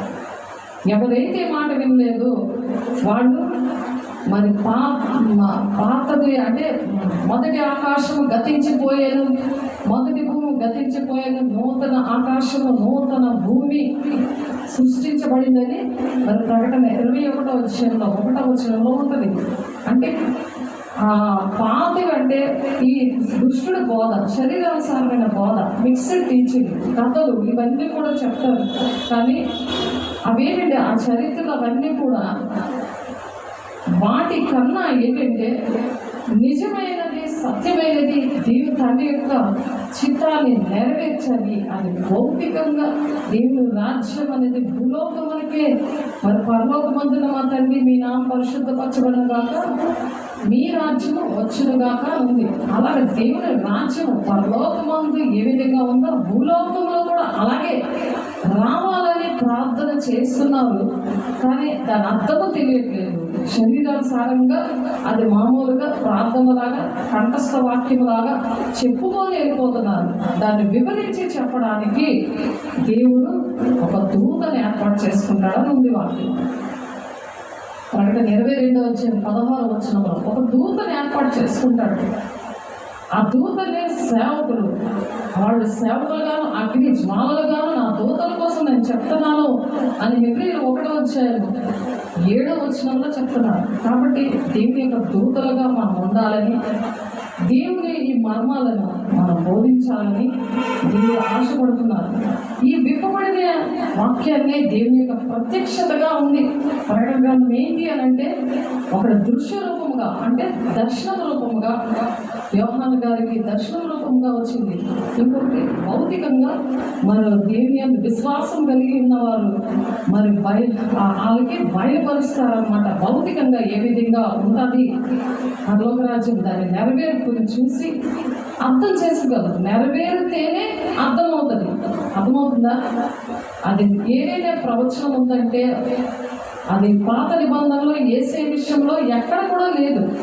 యేసే పేరే లేదు. గొర్రె పిల్ల అని, మరి సియోను, మరి పునాది రాయ అని, అలాగా కొన్ని విషయాలు అలాగా ఉపమానంగా ఉన్నాయి. కానీ మరి ఆ భావం అంతా కూడా, ఆ ఉపమాన భావాలవన్నీ కూడా దేవుడు బయలుపరచడానికి ఇష్టపడుతున్నారు. దాన్నే ప్రత్యక్షత, విప్పబడిన వాక్యము. ఆయన బహుగా ఏడుస్తుంటే యోహాను గారు మరి గొర్రెడైన ఒక దూత వచ్చి అది విప్పుతుంది. ఆ విప్పినప్పుడే ఈ మర్మాలన్నీ కూడా ఉన్నాయి. మరి 7 తలలు 10 కొమ్ములు అనే మృగం గురించి అది నెరవేర్పులోనికి వస్తేనే అర్థమవుతుంది. ఇప్పుడు ఆ నెరవేర్పు అనేది వచ్చింది, ఇప్పుడు అర్థమవుతుంది. ఏంటది? అబద్ధ బోధ అనమాట. మృగము లాంటి స్వభావంతో ఉన్న పరిస్థితులు అవి ఏ రీతిగా మరి బయలుపరుస్తున్నారు వేసేంటే ముద్రించబడింది తిరిపి చూపించి మరి అవన్నీ చెప్తున్నారు. అవన్నీ వివరంగా చెప్తున్నారు. ఎప్పుడైతే చూపిస్తున్నారో అప్పుడే మనకి అర్థమవుతుంది. మరి ప్రకటన గ్రంథం 1వ అధ్యాయం 3వ వచనము 1వ వచనము 3వ వచనము అది దేవుడు ఏ విధంగా ప్రత్యక్షత ఇచ్చారని చూసాము. ప్రకటన 22:8లో కూడా చూసాము. అలాగే భవిష్యత్తులో ఏది జరగబోతుందో అది చూపించాలనుకుంటున్నాడు దేవుడు. ఆ ప్రకటన దేవుని యొక్క ప్రణాళిక ఉంది. ఒక ప్రణాళిక, ఒక నమూనా. దేవుని రాజ్యం మరి ఆ భూలోకంలో నిర్మించాలని ఆశపడుతున్నాడు. అంటే దేవుని యొక్క గృహం అన్నమాట. దేవుని యొక్క ఇల్లు కట్టాలని భూలోకంలో ఆలోచిస్తున్నాడు ఆయన. ఆ ఆలోచన మనకు తెలియాలి కదా. తెలిస్తే కదా దేవుని, మన పరిశుద్ధంగా దేవుని మర్మాలు ప్రతిదీ కూడా తెలుసుకోవాలని ఆశపడతాము. ఆ నమూనా మాత్రము మనకు తెలియలేదే అనుకో. నమూనా అంటే ప్లానింగ్. ఇప్పుడు ఈ చర్చ కట్టాలంటే ఫస్ట్ ప్లానింగ్ ఎలా ఉండాలి, ఎలా బలిపీఠం ఎక్కడ కట్టాలి, మెట్లు ఎక్కడ పెట్టాలి, ఆ ఆవరణంలాగా ఎక్కడ ఉండాలి, ఇవన్నీ కూడా మనం ప్లాన్ చేసుకోకపోతే సరిగ్గా కట్టలేము కదా. ఎంత గట్టిగా ఉండాలి, ఎండ రాకుండా ఎలా సీలింగ్ చేయాలి, ఎలాంటి తలుపులు, 5 తలుపులు. ఇది మామూలు ఏరియా కాదు, సొదొమ గొమొర్రా పట్టణం లాంటి ఏరియా. కాబట్టి అది సిమెంట్ ఇటుకలు వాడేమా, మామూలు ఇటుకలు కాదు. అంత గట్టిగా పునాది కూడా గట్టిగా పడింది. ఇక్కడ గోడలేంటి, కిటికీలేంటి, మరి ఆ తలుపులేంటి అన్ని ఐరన్తో ఉన్నాయి. దేవుని కంచె భౌతికంగా ఆత్మీయంగా కూడా ఒక కంచె ఉన్నది. అలాగే ఒక పునాది అలా వేస్తున్నాం. నమూనా అంటే అది దేవుని యొక్క రాజ్యం. మరి దేవుని యొక్క ఇల్లు కడుతున్నాం, కట్టే భౌతికంగా ఉంది. మరి దేవుని ఇల్లే భూలోకంలో కట్టడానికి ఒక నమూనా అనేది దేవుడు ఏర్పాటు చేశాడు. మరి ప్రకటన గ్రంథం ఏమైందంటే ప్రకటన గ్రంథము ప్రత్యక్షతగా ఉంది. మరి ఆయన గుర్రె పిల్లగా వచ్చాడని మరి 53వ అధ్యాయంలో మనం ఫిలిప్పు గారితో దేవుడు పరిశుద్ధాత్మ స్వరముతో మాట్లాడితేనే మరి అక్కడ నపుంసకుడికి అర్థమయ్యి, ఇదిగో నేను నాకు బాప్తిస్మం ఇవ్వడానికి సందేహం ఏంటని అడిగాడు. అది అర్థమవ్వాలంటే ఆ విధిగా మనం చెప్పేవారిగా ఆ గుర్రె పిల్ల అంటే ఏంటి, దేవుని యొక్క గృహం అంటే ఏంటి, ప్రకటన గ్రంథం అంటే ఏంటి అనే విషయాలు మనం అర్థమయ్యేలాగా చెప్పాలంటే పరిశుద్ధాత్మ యొక్క స్వరము ఫిలిప్పులాగా వినగలిగేటట్టు మనం ఉండాలి అనేది దేవుడు మనం శుక్రవారం మనం చెప్పుకున్నాం. ప్రకటన గ్రంథం 7వ అధ్యాయము 3వ వచనము చూస్తే దాసులుగా ఉన్నవారు ఎలా ఉంటారు? ప్రకటన గ్రంథము 7వ అధ్యాయము మీకోసం చదువుతున్నాను, వినండి చక్కగా. ఆ దూత మేము మా దేవుని దాసులను వారి నొసలను ముద్రించు వరకు భూమికైనను సముద్రముకైనను చెట్లకైనను హాని చేయవద్దని బిగ్గరగా చెప్పాను. అక్కడ ఆ దూత ఏం చెప్తుందంటే, ముద్ర కలిగిన వారు రానున్న దినాల్లో మరి ఈ ముద్ర కలిగిన వాళ్ళ గురించి మనం రానున్న దినాల్లో నేర్చుకుందాం క్లియర్గా ఈ విషయంలో. ముద్ర కలిగిన వారు విషయంలోని ఇక్కడ ఆ దూత ఏం చెప్తుందంట, దేవుని దాసులను వారి నొసలు ఎందుకు ముద్రించే వరకు, దేవుని దాసులకి ఏంటంటే వాళ్ళ నొసల మీద దేవుని బిడ్డని ముద్రిస్తారట. ఆ దూత వచ్చి ఆ నొసల మీద ముద్రించే వరకు భూమికైనా సముద్రముకైనా చెట్లకైనా హాని చేయవద్దని బిగ్గరగా ఆ దూత చెప్తుందంట. ఆ ముద్రించబడిన వారి లెక్క చెప్పగా వెంటనే ఇశ్రాయేలు గోత్రములన్నింటిలో ముద్రింపబడిన వారు 144,000 మంది.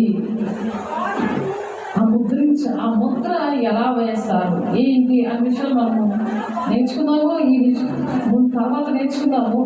ఈ విధంగా దేవుని యొక్క ముద్ర కలిగి, అంటే దేవుని వాక్యము కలిగి, దేవుని వాక్యము బాగా నేర్చుకొని దేవుని హృదయంలో ఉన్న ఆ వేదన దుఃఖాలు మనము గమనించగలిగిన వారే ఉండాలి. ఎవరికి మరి ఈ ప్రకటన గ్రంథము ఇవ్వాలి అనే విషయము మరి ప్రకటన 22:16 ఉంది. సంఘముల కోసము ఈ సంగతుల గూర్చి మీకు సాక్ష్యం ఇచ్చుటకు యేసును నేను నా దూతను పంపి ఉన్నాను. ఈ విషయాలనే చెప్పడానికి దేవుని యొక్క సేవకుల్ని పంపిస్తున్నారు. నన్ను ఒక దూతగా దేవుడు పంపించారు. మన ఆరాధన చర్చిలో అయితే స్వాతి అనే అమ్మాయి నన్ను దూతగా చూసింది.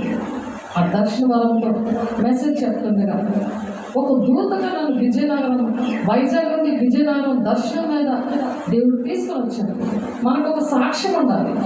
లేకపోతే నేను దీని ముందు వైజాగ్లో ఉన్నప్పుడు మరి దేవుడి దగ్గర నేను చాలా ఏడ్చాను. ప్రకటన గ్రంథం ఏంటయ్యా, అది యుగాంతం అనే ఉంది. బుక్స్ ఏంటి యుగాంతం అనేసి ఉంది బుక్స్. మరి అందులో వాక్యం కూడా అక్షరార్థం ఉంటుంది.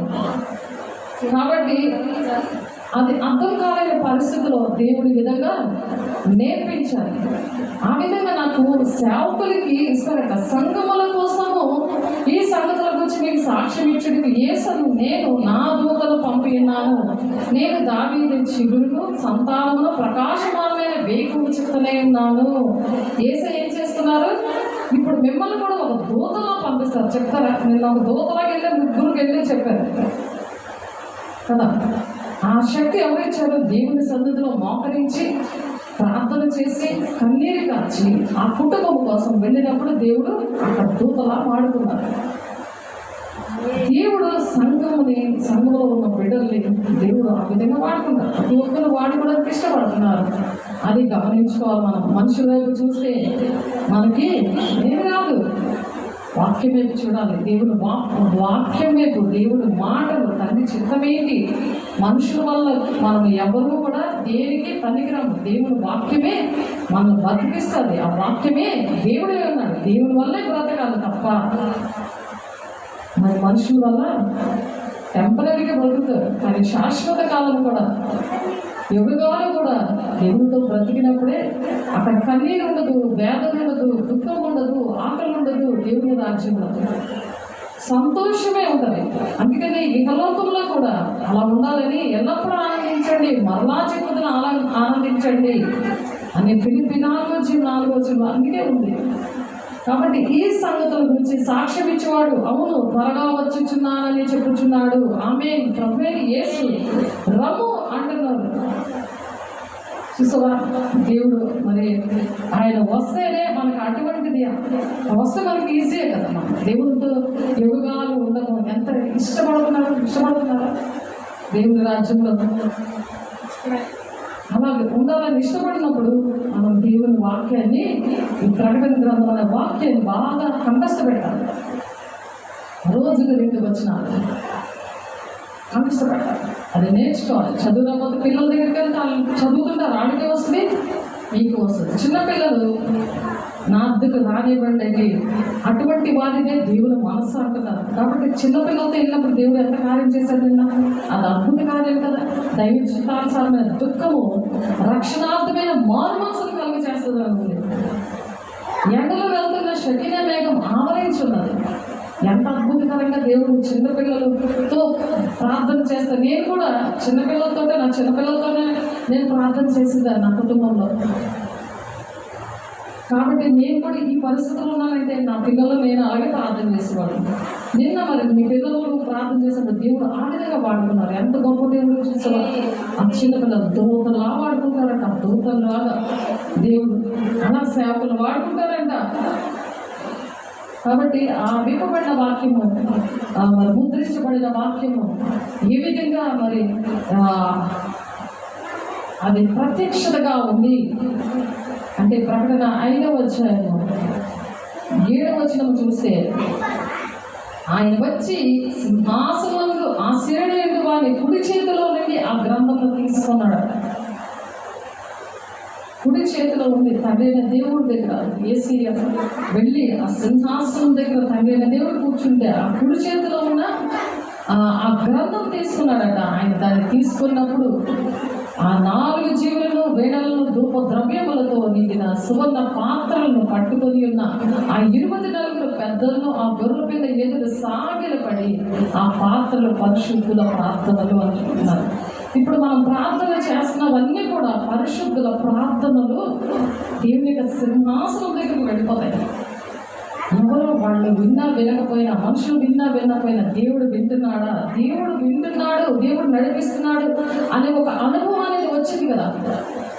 ఆ పరిశుద్ధుల ప్రార్థనలు దేవుని సన్నిధికి వెళ్ళాయి అని చెప్పడానికి ఈ పాత్రలు పరిశుద్ధుల ప్రార్థనలు. గొర్రె పిల్ల అంటే ఏసయ్య దగ్గర ఆ గొర్రె పిల్ల ఏదైనా సాగిలపడింది, వాళ్ళు సాగిలపడ్డారు. మరి ఆ ప్రార్థనలన్నీ కూడా దేవుని సన్నిధికి ఏ విధంగా చేరాయని ఆ విధంగా యోహాను నుండి మనము ఈ వాక్యాన్ని పొందుకుంటున్నాం. ఆ యోహాను గారు లేరు, కానీ ఆ యోహాను గారి ప్లేస్లో 95 సంవత్సరాలు ఇప్పుడు ఆయనకి ఆ వయసులో కూడా చక్కమని నడుస్తాడు. ఆయన అలా నడుస్తున్నప్పటికీ కూడా ఆయన సేవ చేస్తున్నారు.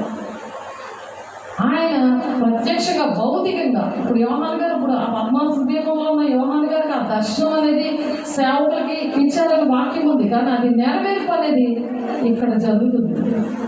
ఆయన చెప్తున్నారు ఈ మాట. ఆయనకి దేవుడు ఇవన్నీ కూడా బయలుపరిచారు, సేవకులుగా మనకి దేవుడు ఇచ్చారు. అందరూ కూడా దేవునికి అనుక్షణం కూడా స్తుతులు చెల్లించాలి. ఇవన్నీ కూడా మర్మాల్లో ఆ ఉన్నవన్నీ కూడా దేవుడు విప్పి చూపించారు. మరియు హోషేయ 12వ అధ్యాయము 10వ వచనంలో చూస్తే 12వ అధ్యాయము 10వ వచనం హోషేయ మీకోసం చదువుతున్నాను. చక్కగా విని అవి కంఠస్థ పెట్టుకోవాలి. చక్కగా వింటుండాలి, రాసుకోవాలి, కంఠస్థ పెట్టుకోవాలి. కంఠస్థ పెట్టినప్పుడు అవి అర్థమవుతుంటాయి. దేవుడు ప్రణాళిక ఏదో అర్థమైనప్పుడు ఆ విధంగా ఆ వాక్యం ఏం చేస్తుందంటే మనిషిని బ్రతికిస్తుంది, అనేక మందిని బ్రతికింప చేస్తుంది అన్నమాట. వాక్యమే నీ వాక్యమే నన్ను బ్రతికించెను, బాధలలో నెమ్మదించెను, కృపాశక్తి దయాశక్తి సంపూర్ణుడా, వాక్యమై ఉన్న దేవ వందనమయ్యా. దేవుడికి ఎన్నో వందనాలు చెల్లిస్తుంది. ఆ వాక్యం అనే దేవుడు మనం కలిగి ఉండాలి, అవి కంఠస్థ పెట్టాలి. తెలుసా? నిజముగా గిలాదు చెడ్డది, అచ్చటి వ్యర్థములు గిల్గాలులో జనులు ఎడ్లను బలులుగా అర్పింతురు. వారి బలిపీఠంలో దున్నిన చేని గనిమల మీదనున్న రాళ్ళ కుప్పల వలె ఉన్నవి. అవి ఏంటంటే ఆ విషయాలు అర్థం కాదు, కానీ ప్రవక్తలతో నేను మాట్లాడి ఉన్నాను. విస్తారమైన దర్శనములను నేను ఇచ్చి ఉన్నాను. మానవీయంగా అనేక పర్యాయములు ప్రవక్తల ద్వారా మాట్లాడి ఉన్నాను. ఇప్పుడు 11వ వచనం చదివింది అర్థమవుతుందా? అది నెరవేర్పులోకి వచ్చినప్పుడు అర్థమవుతుంది. ఇప్పుడు నిన్న వాళ్ళు చేసిన విషయము రాత్రి దేవుడు కల ద్వారా మాట్లాడారు. ఇప్పుడు అర్థమైంది కదా. అక్కడ దేవుడు తీసుకెళ్ళడం, వాళ్ళకి దగ్గర దేవుడు వాడుకునే విషయాలన్నీ కూడా దేవుడు వివరంగా కళ్ళ ద్వారా రాత్రే మాట్లాడారు. అది ఉదయం సాక్ష్యం చెప్తున్నాం. అది నెరవేరింది అనమాట. నెరవేరిన తర్వాతే కదా విషయాలు అర్థమయ్యేది. ఎందుకు అలా ప్రవర్తించారు, దాని కారణం ఏంటి అని క్లియర్గా అర్థమైంది. చెప్పు, అర్థమైందా లేదా? నోరికి చెప్పాలి. అర్థమైంది. అదే విషయము ఇక్కడ 10వ వచనంలో ఉంది. ప్రవక్తలతో నేను మాట్లాడి ఉన్నాను, విశాలమైన దర్శనములను నేను ఇచ్చి ఉన్నాను, మానరీతిగా అనేక పర్యాయములు ప్రవక్తల ద్వారా నేను మాట్లాడి ఉన్నాను. దేవుడు మాట్లాడతాడు, అది నెరవేర్పు వచ్చినప్పుడే అది అర్థమవుతాయి. ఆ నెరవేర్పు విషయాలు దేవుడు చాలా మంది శిష్యులు కూడా ఆ విధంగా అర్థం అవ్వలేదు. అది 13వ అధ్యాయము 10-11 వచనాలు ఉంది. తర్వాత శిష్యులు వచ్చి నీవు ఉపమానరీతిగా ఎందుకు వారితో మాట్లాడుచున్నావని ఆయన అడుగుగా ఆయన వారితో ఇట్లా పరలోకరాజ్య మర్మములు ఎరుగుంటే మీకు అనుగ్రహింపబడి ఉన్నది కానీ వారికి అనుగ్రహించబడలేదు. వారికి అనుగ్రహించబడింది కానీ మీకు అనుగ్రహించబడలేదు.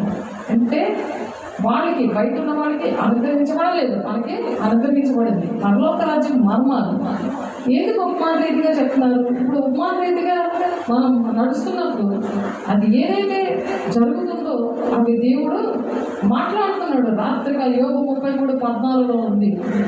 దేవుడు ఒక్క మారే పలుకును, 2 మార్లు పలుకును, కానీ వారి మనుషులు అది గుర్తించరు. కళలో రాత్రి కాలంలో స్వప్నంలో దేవుడు మాట్లాడతాడని ఉంది కదా. దేవుడు అలాగే మాట్లాడినప్పుడు దేవుడు అర్థమయ్యేలాగా, నెరవేర్పు జరిగినప్పుడు అర్థమయ్యేలాగా దేవుడు సహాయం చేసే దేవుడు, గొప్ప దేవుడు, శక్తివంతుడు మనతో ఉన్నారు. మత్తయి సువార్త 13వ అధ్యాయం 34-35 వచనాలు మీకోసం చదువుతున్నాను. అల్లరి చేయకుండా వినండి కూర్చొని. మత్తయి సువార్త 13వ అధ్యాయం 34వ అధ్యాయం 35వ వచనం. నేను నా నోరు తెరిచి ఉపమాన రీతిగా బోధించుచున్నాను. నేను నా నోరు తెరిచి ఉపమాన రీతిగా బోధించుచున్నాను. లోకం పుట్టినది మొదలుకొని మరుగు చేయబడిన సంగతులను తెలియజెప్పుచున్నాను. మీరు వింటే మీకు అర్థమవుతుంది. లోకం పుట్టింది మొదలుకొని దేవుడు కొన్ని విషయాలు చెప్తున్నారు. ఆ విషయాలు తెలుసుకుంటే దేవుని రాజ్యానికి వెళ్తారు. మీరు రారా? మీరిద్దరు శాఖ సూర్య రారా? నీకు ఇష్టం లేదా దేవుని రాజ్యం రావడం? సైతం కూడా అస్తమాటికి ఏం చేస్తున్నాడు మీకు అర్థమవుతుందా? వినేయకుండా చేస్తున్నాడు. మీరు ఆలోచించుకోండి. దేవుడు ఇష్టపడి చెప్తున్నారు. అందరూ చెప్పరు. దేవుడు ఇష్టమైన బిడ్డలకి అవి నేర్పిస్తారు, చెప్పడానికి సహాయం చేస్తారు. అని ప్రవక్త చెప్పిన మాట నెరవేరినట్లు యేసు ఈ సంగతులన్నిటినీ జన సమూహములకు ఉపమాన రీతిగా బోధించను. ఉపమానము లేక మరి ఏమీ బోధించలేదు. ఉపమానం లేకుండా ఏమీ బోధించలేదు. మనం సీక్రెట్గా ఎవరైనా వస్తే ఇంటికి మీరు 2 భాషలో మాట్లాడేసుకుంటారు కదా. తెలుగు భాష రాలేను, 2 భాష రాలేని వాళ్ళ దగ్గర, తెలుగు వాళ్ళ దగ్గరికి వెళ్ళినప్పుడు సీక్రెట్ ఉంటే ఏ భాష మాట్లాడతారు? 2 భాష మాట్లాడతారు. చెప్పు, మరొకటి చెప్పు. అదే భాష, అది స్వేపర్ భాష. మరి ఎంకలపల్లిలో 2 భాషలు మాట్లాడేవారు. మేము చిన్నప్పుడు మా డాడీ రైల్వేలో పనిచేస్తున్నారు. అయితే భాష ఒకటి, ఇలాంటి భాష అంటే ఒకరికి అర్థం అవ్వకుండా దేవుడు ఉపమాన రీతిలో ఎలాగా.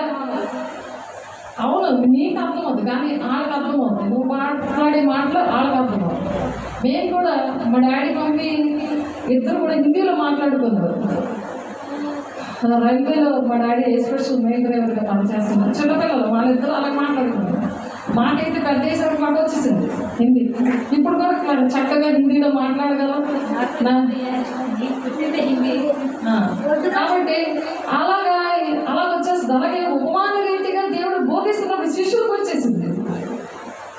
దేవుడు ఉపమాన రీతిగా బోధిస్తున్నప్పుడు ఒకసారి అర్థం అవ్వలేదు.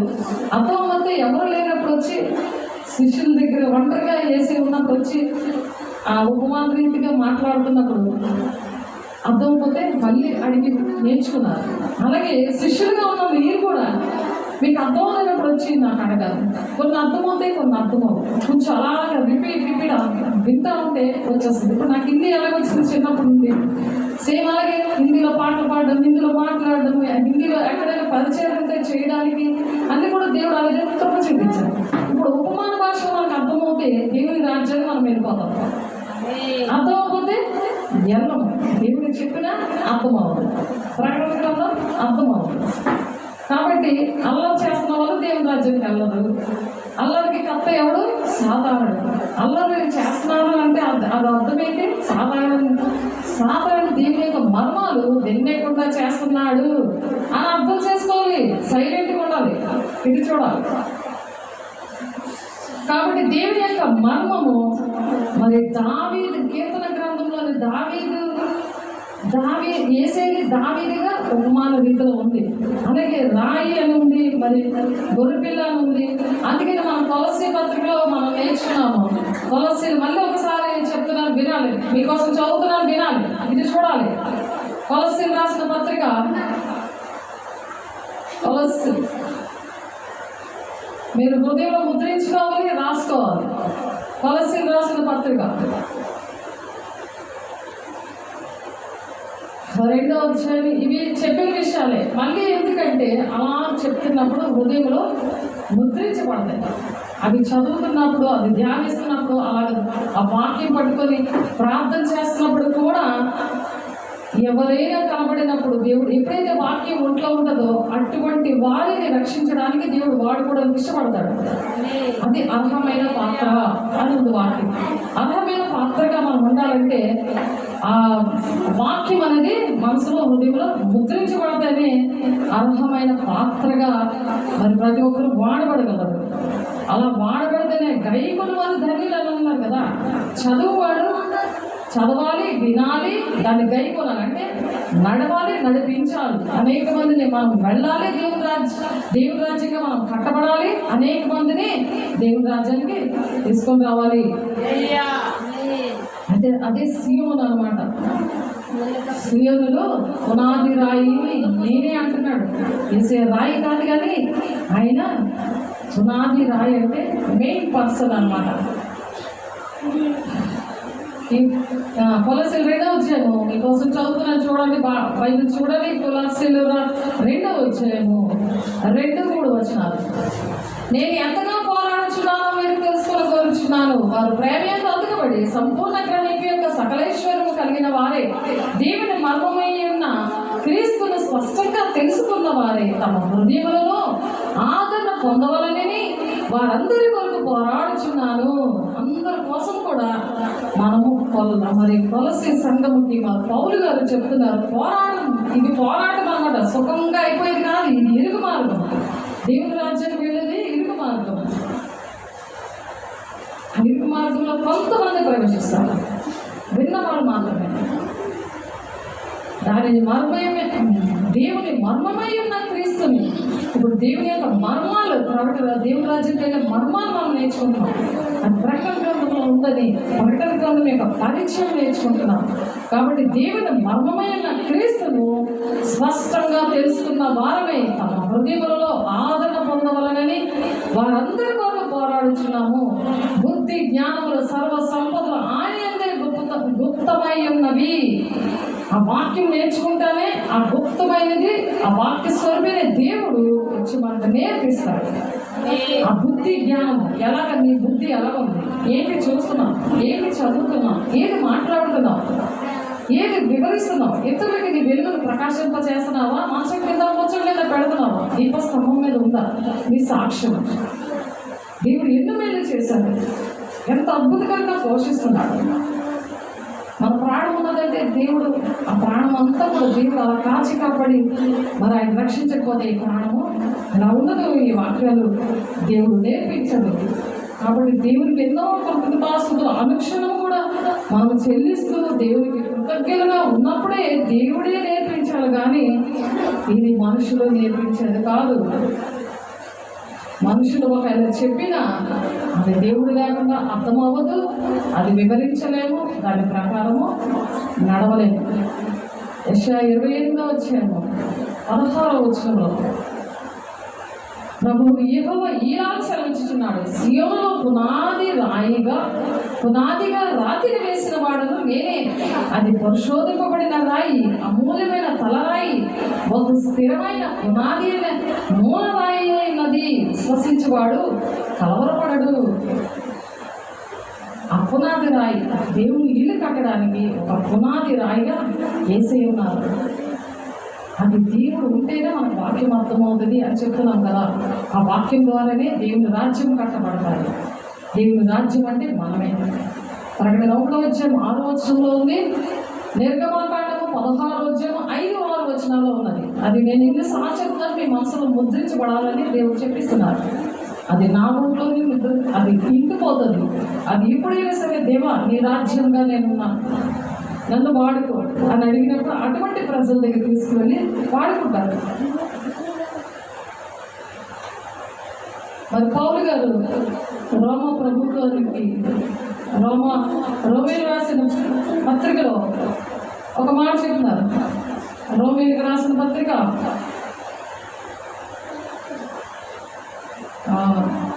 చూడండి, మీకోసం రోమేలు రాసిన పత్రిక చూడాలి, 1వ అధ్యాయం 5 తీసి చూడండి. రోమా పత్రిక 1వ అధ్యాయము మీరు చూడండి, నేను చదువుతున్నాను. 16వ వచనం మీకోసం చదువుతున్నాను, చూడండి. సువార్తను గురించి నేను సిగ్గుపడబడను కాను అంటున్నాడు పౌలు గారు. సిగ్గుపడతాడంటే దేవుడు కూడా సిగ్గుపడతాడంట. నువ్వు ఎవరో తెలియదు, ఎంత పరిచయం చేసినా, దేవుడికి ఎన్ని కానుకలు దశభాగాలు ఇచ్చినా, ఎన్ని పాటలు పాడినా, మనం వాక్యాన్ని ప్రకటించినా, మనం దేవుని విషయంలో సిగ్గుపడకూడదు. స్వార్థం గురించి నేను సిగ్గుపడేవాడిని కాదు, ఏలైనగా నమ్ము ప్రతి వానికి, మొదట యూదునికి గ్రీసు దేశస్తునికి కూడా రక్షణ కలుగజేయదు. అది దేవుని శక్తి అయి ఉన్నది. దేవుని శక్తి అయిన మాటలు మనం పొందుకున్నప్పుడు దాని విలువ తెలుస్తుంది. అది ఇంకొకరికి మనం పంచగలం. అందుకనే నీటి మందు సింహంలాగా ధైర్యం ఉంటారు, కానీ సిగ్గుపడరు చెప్పడానికి. మనుషుల వల్ల బ్రతికే వాళ్ళు సిగ్గుపడతారు. వాళ్ళు ఏమనుకుంటారు, వాళ్ళకి ఇష్టమైన బోధ, లేకపోతే వాళ్ళు వెళ్ళిపోతారని. ఏసై దగ్గర 11 మంది మిగిలేదు. ఏసై చేశారు వాళ్ళని చేయలేదు కదా. మరి ఏసైని పోలి నడుస్తేనే కదా మనం దేవుని రాజ్యానికి వెళ్తాం. కాబట్టి ఏసీ పౌలు గారు నన్ను పోలి నడవండి అని చెప్పారు. నేను క్రీస్తుని పోలి నడుస్తున్నాను, మీరు నన్ను పోలి నడవండి అని ఆయన ఒక మాదిరిగా ఉన్నారు. అలాగే మనం కూడా మాదిరిగా ఉండాలి. అలాగే ప్రకటన గ్రంథంలో కూడా ఒక మాట చూద్దాము. ప్రకటన గ్రంథము 11వ అధ్యాయము 8వ వచనం. వారి సోములు ఆ మహాపట్టణము సంత వీధిలో పడి ఉండును. వానికి ఉపమాన రూపముగా సొదొమ అనియు ఐగుప్తు అనే పేరు అచ్చట వారి ప్రభువు కూడా సిలువ వేయబడెను. ఎప్పుడైతే ఈ విధంగా సిగ్గుపడతారో వాళ్ళ కోసము దేవుడి మాటలు చెప్తున్నారు. ఆ ఉపమాన రీతిగా చెప్తున్నారు. వాళ్ళని ఏమంటారట, సొదొమ అనియు ఐగుప్తు అనియు పేరు వారికి. అచ్చట వారి ప్రభు కూడా దేవుడిని సిలువ వేసినట్టు అనమాట. దేవుడి మాట వినకపోతే దేవుడు బాహాటంగా సిలువ వేసినట్ట, ఆయన బాధపరిచినట్ట. అనుక్షణము ఆయనకి సిలువ వేస్తున్నారు మీరు అని బాధపడుతున్నారు. వేసి మన పాపం కోసం ఒకసారి సిలువ వేయబడ్డారు. మనం దేవుని మాటలు చెప్పడానికి సిగ్గుపడ్డామనుకో ఆయన సిలువ వేసినట్లు లెక్క వస్తుంది. కాబట్టి అలా ఉండకూడదు. అవి ఉపమానంలో దేవుడు ఇక్కడ చెప్తున్నారు. ఎప్పుడు అర్థం చేసుకుంటాము ఈ విషయాలన్నీ అంటే, ప్రసంగి గ్రంథంలో ప్రసంగి గ్రంథంలో ఉన్నది, అది చూద్దాము. ప్రసంగి గ్రంథము తీయండి. ప్రసంగి 3వ అధ్యాయము. మనం అర్థం చేసుకోవాలి. ఈ విషయాలన్నీ కూడా అర్థం చేసుకోవడానికి దేవుడు ఈ మాట ద్వారా బలపరుస్తున్నారు. ప్రసంగి 3వ అధ్యాయము 1-7 వచనాలు చూస్తే, ప్రతి దానికి సమయం కలదు, ఆకాశము క్రింద ప్రతి ప్రయత్నములకు సమయం కలదు. ప్రతి దానికి కూడా సమయం ఉందంట. ఆకాశము క్రింద ప్రతి ప్రయత్నములకు సమయం కలదు. చింపుటకు, పుట్టుటకు, మౌనముగా నుండుటకు, మాటలాడుటకు, ప్రేమించుటకు, ద్వేషించుటకు, యుద్ధము చేయుటకు, సమాధాన పడుటకు, కష్టపడిన వారికి తమ కష్టం వల్ల వచ్చిన లాభమేమి? ప్రతి దానికి కూడా సమయం ఉంది. కాబట్టి నువ్వు ఏం చేసినా 139వ కీర్తన ఉంటుంది, సీసీ కెమెరాలో దేవుడు చూస్తున్నారు. దేవుడు ఆ సమయంలో మాట్లాడతారు. నోరు తెరిచి నేను ఉపమానము చెప్పేదను అని చెప్పారు. మలాకి గ్రంథం నుండి మరి బాప్తిస్మిచ్చే యోహాను వరకు 40 సంవత్సరాలు ఆయన సైలెంట్గా ఉన్నాడు, మౌనంగా ఉన్నాడు కదా. కళలు రావట్లేదు, దర్శనాలు రావట్లేదు, వాక్యం నేను చదవట్లేదు, వాక్యం పక్కన పెట్టేశాను. వాక్యం అనే దేవుడు కూడా నాతో మాట్లాడకుండా నేను పక్కన పెట్టేసి నా రాజ్యం నేను కట్టుకుంటున్నాను. ఏమి తిండినా, ఏమి త్రాగుతున్నా, ఏం భుజిద్దునా చెంత పెట్టుకుని శరీరానుసారంగా నాకు కొన్ని ప్రాబ్లమ్స్ సాల్వ్ అవ్వలేదని నేను వినను అని అంటే తిరుగుబాటు చేసే స్వభావం, సాధారణ స్వభావం. దేవుడు వాళ్ళతో మాట్లాడతాడు. ఇంకా కళలు రావు, దర్శనాలు రావు, వాక్యం అర్థం అవ్వదు. మాకు అర్థం కావట్లేదండి అంటే అర్థం దాని జాబ్ అది. ప్రతి దానికి సమయం కలదు. దేవుడు మౌనంగా ఉంటాడు, జాగ్రత్త. ఎప్పుడు మాట్లాడాలో, నీకు ఎప్పుడు జవాబు ఇవ్వాలో ఇస్తాడు. అది తట్టుకోవడానికి సిద్ధపడాలంటే వాక్యం ఒంట్లో ఉండాలి. అప్పుడు దేవుడు మాట్లాడతాడు, నీకు ఇచ్చిన వాగ్దానాలు నెరవేరుతాయి. ఆ వాగ్దాన భూమి మీద దేవుని రాజ్యంగా నేను కడతాడు. అనేక మంది నీ కుటుంబాన్ని కట్టిస్తాడు. నీ జీవితం నువ్వేది అడుగుతావు అది దేవుడు ఆయన మీరు మీ నా మాట్లాడి మీరు ఏది అడిగితే అది ఇస్తానంటున్నాడు. యోహాను 15:7 కాబట్టి అది ప్రతిదీ కూడా దేవుడు అడగక ముందే ఊహించే వాటికంటే అత్యధికంగా దీవించే దేవుడు మనతో ఉన్నాడు. ఆయన వినట్లేదు, చూడట్లేదు అనుకోకూడదు, చూస్తున్నాడు. 139వ కీర్తన 1-3-4 వచనాల్లో ఉంటుంది. దేవుడు ప్రతిదీ కూడా మన మాటలన్నీ కూడా ఆయన వింటున్నారు, మన మధ్య ఉన్నారు, మనల్ని ప్రతి విషయంలో కూడా గమనిస్తారు. మన మనసులో హృదయాంతరంగాలను ఎరిగిన దేవుడు ఆయన. కాబట్టి ఈ సంగతులను గూఢార్థంగా మీతో చెప్పితేనే, అయితే నేను ఇక ఎన్నడూ గూఢార్థముగా మీతో మాట్లాడక తండ్రిని గురించి మీకు స్పష్టంగా తెలియజెప్పు గడియ వచ్చుచున్నది అని శిష్యులతో చెప్తున్నాడు. ఆ గడి వస్తుంది. దేవుడి మర్మాలన్నీ కూడా అది నెరవేర్పు కాలంలో ఇవన్నీ మర్మాలు దేవుని హృదయంలో ఉన్న తండ్రి చిత్తాన్ని నెరవేర్చాలి నా ప్రజలు అని మరి యోహాను గారి ద్వారా, మరి న్యూ జాన్ అనే యోహాను గారి ద్వారా దేవుడు బయలుపరిచిన విషయాలన్నీ కూడా నెరవేర్పులోనికి రావడానికి ఎంతో ఆసన్నంగా ఉంది. తెలియజెప్పు గడియ స్పష్టంగా మీకు తండ్రిని గురించి మీకు స్పష్టంగా తెలియజెప్పు గడియ వస్తున్నది. వినినప్పుడు అప్పుడు అర్థమవుతుంది. వివరించి ఇంకా చెప్తారంట. యూదులు కళ్ళెదురుకుంటే ఎన్ని కార్యాలు చేసినా రక్షిస్తున్నా సరే యేసయ్యనే అంగీకరించలేదు. బరబ్బనే విడిచిపెట్టండి, యేసుని సిలువేయండి అన్నారు. మట్లాదివారం రోజు యూదులకు రాజా జై జై అని పాటలు పాడారు. ఒంటి మీద బట్టలన్నీ రోడ్డు మీద వేశారు. ఆదివారం రోజు, శుక్రవారం రోజు ఏం చేశారు? సిలువ వేసేశారు. అలా ఉన్నారా? దేవుడి కోసము దేవుడు ఏంటేంటి కావాలో అన్నీ కూడా, నాకు ఇల్లు కావాలి, నాకు మంచి భార్య కావాలి, మంచి ఉద్యోగం కావాలి, నా కొడుకు చక్కగా అన్నింటిలో పాస్ అవ్వాలి, ఇవన్నీ దేవుడు చేశారు. అడగకుండానే చేశారు. దేవుడు వాటిని వింటే చేశారు.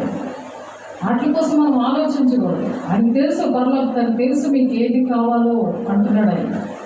మొదటి నీతిని రాజ్యాన్ని మీరు వెతకండి అని చెప్తున్నారు. ఎవరికి మర్మాలు తెలియబడతాయి అనే విషయము మనం నేర్చుకుంటే ఎవరికి తెలియబడతాయి? శరీరానుసారంగా ఉన్న వారికి తెలియబడవు, కానీ ఆత్మ సంబంధంగా ఉన్న వారికి తెలియబడతాయి. ఆ విషయాలు కూడా మనం నేర్చుకున్నాం. మరొకసారి శిష్యులు దేవుడిని అడుగుతున్నారు ఈ మాటలు. తర్వాత శిష్యులు వచ్చి నీ ఉపమానరీతిగా ఎందుకు వారితో మాట్లాడుతున్నావని ఆయన అడుగగా ఆయన వారితో ఇట్లా నేను పరలోక రాజ్యము మర్మాలు ఎరుగుట మీకు అనుగ్రహించబడింది కానీ వారికి అనుగ్రహించబడలేదు. ఎప్పుడైతే శరీరానుసారంగా ఉంటారో, శరీరానుసారమైన మనసు ఉంటే వారు ధర్మశాస్త్రం లోబడనేరారు, దేవుని సంతోషం పెట్టలేరు అని రోమా 8:5-7 ఉంది. ఇక్కడ కూడా అదే మాట. మత్తయి 13:10-11 వారికి అనుగ్రహించబడలేదు, మీకు అనుగ్రహించబడింది ఆ మర్మాలు. ఎందుకు ఉపమాన రీతిగా బోధిస్తున్నావు అని అంటే, వారు శరీరానుసారంగా ఉన్నారు, ఈ భూలోకం కోసం ఆలోచిస్తున్నారు, పరలోక సంబంధమైన ఆలోచించట్లేదు. దేవునితో యుగాలు ఉండాలి, ఆయన హృదయంలో వేదన ఏంటి, దుఃఖం ఏంటి అనేది దేవునితో మనం ఉండాలని ఆయన ఆశపడుతున్నారు. కాబట్టి ఆయన ఆశను తీర్చడానికి నేను కూడా ఆయనతో ఉండాలని నాకు కూడా ఆశ ఉన్నది అని వాళ్ళు ముందుకు రావాలి. ముందుకు వస్తే వాళ్ళకు కూడా ఉపమానం అనేవి అర్థమవుతాయి, దేవుని హృదయంలో వేదన కూడా అర్థమవుతుంది. కాబట్టి వాళ్ళు ఎలా ఉన్నారంట, మార్కు సువార్త 6:7 ఈ మాట కూడా చాలాసార్లు మనం చెప్తున్నాము. వారు మానవులు కల్పించిన పద్ధతులు దైవోపదేశాలని బోధించు దాన్ని వ్యర్థముగా ఆరాధించుదురు అని వ్రాయబడినట్లు వేషధారులను మిమ్మల్ని గురించి యెషయా ప్రవచించగా సరే, మీరు దేవుని ఆజ్ఞను విడిచిపెట్టి మనుషుల పారంపర్యాచారాలను గైకొంటున్నారు. మనుషులు ఏంటి చెప్తున్నారు, ఆ మనుషుల పారంపర్యాచారాలు మరి వాళ్ళు అనుసరిస్తూ ఉన్నారు. కాబట్టి మరి 1 Corinthians 2:9-10 ఉంటుంది కదా, దేవుడు మన కోసం ఏది సిద్ధపరిచారో అది కంటికి కనబడలేదు, చెవికి వినబడలేదు, హృదయానికి గోచరం కాలేదు, మనకైతే అవి గోచరం అవుతున్నాయి అని ఉంటుంది అక్కడ వాక్యం. ఎందుకంటే దేవుని సంగతులు దేవుని ఆత్మకే అర్థమయ్యాయట. కాబట్టి మనుషుల సంగతులు అర్థమవుతాయి. అర్థమవుతుందా?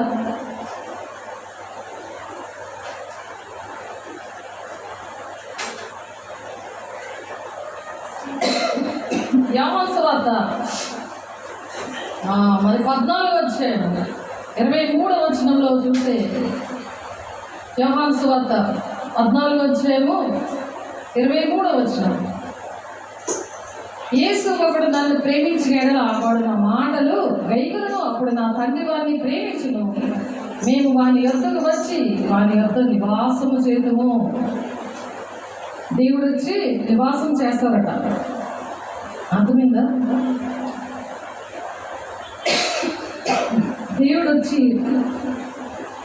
దేవుడు మనం ప్రేమించినప్పుడు ఏం జరుగుతుంది, వాడు నా మాటల్లో గైకొంటాడు.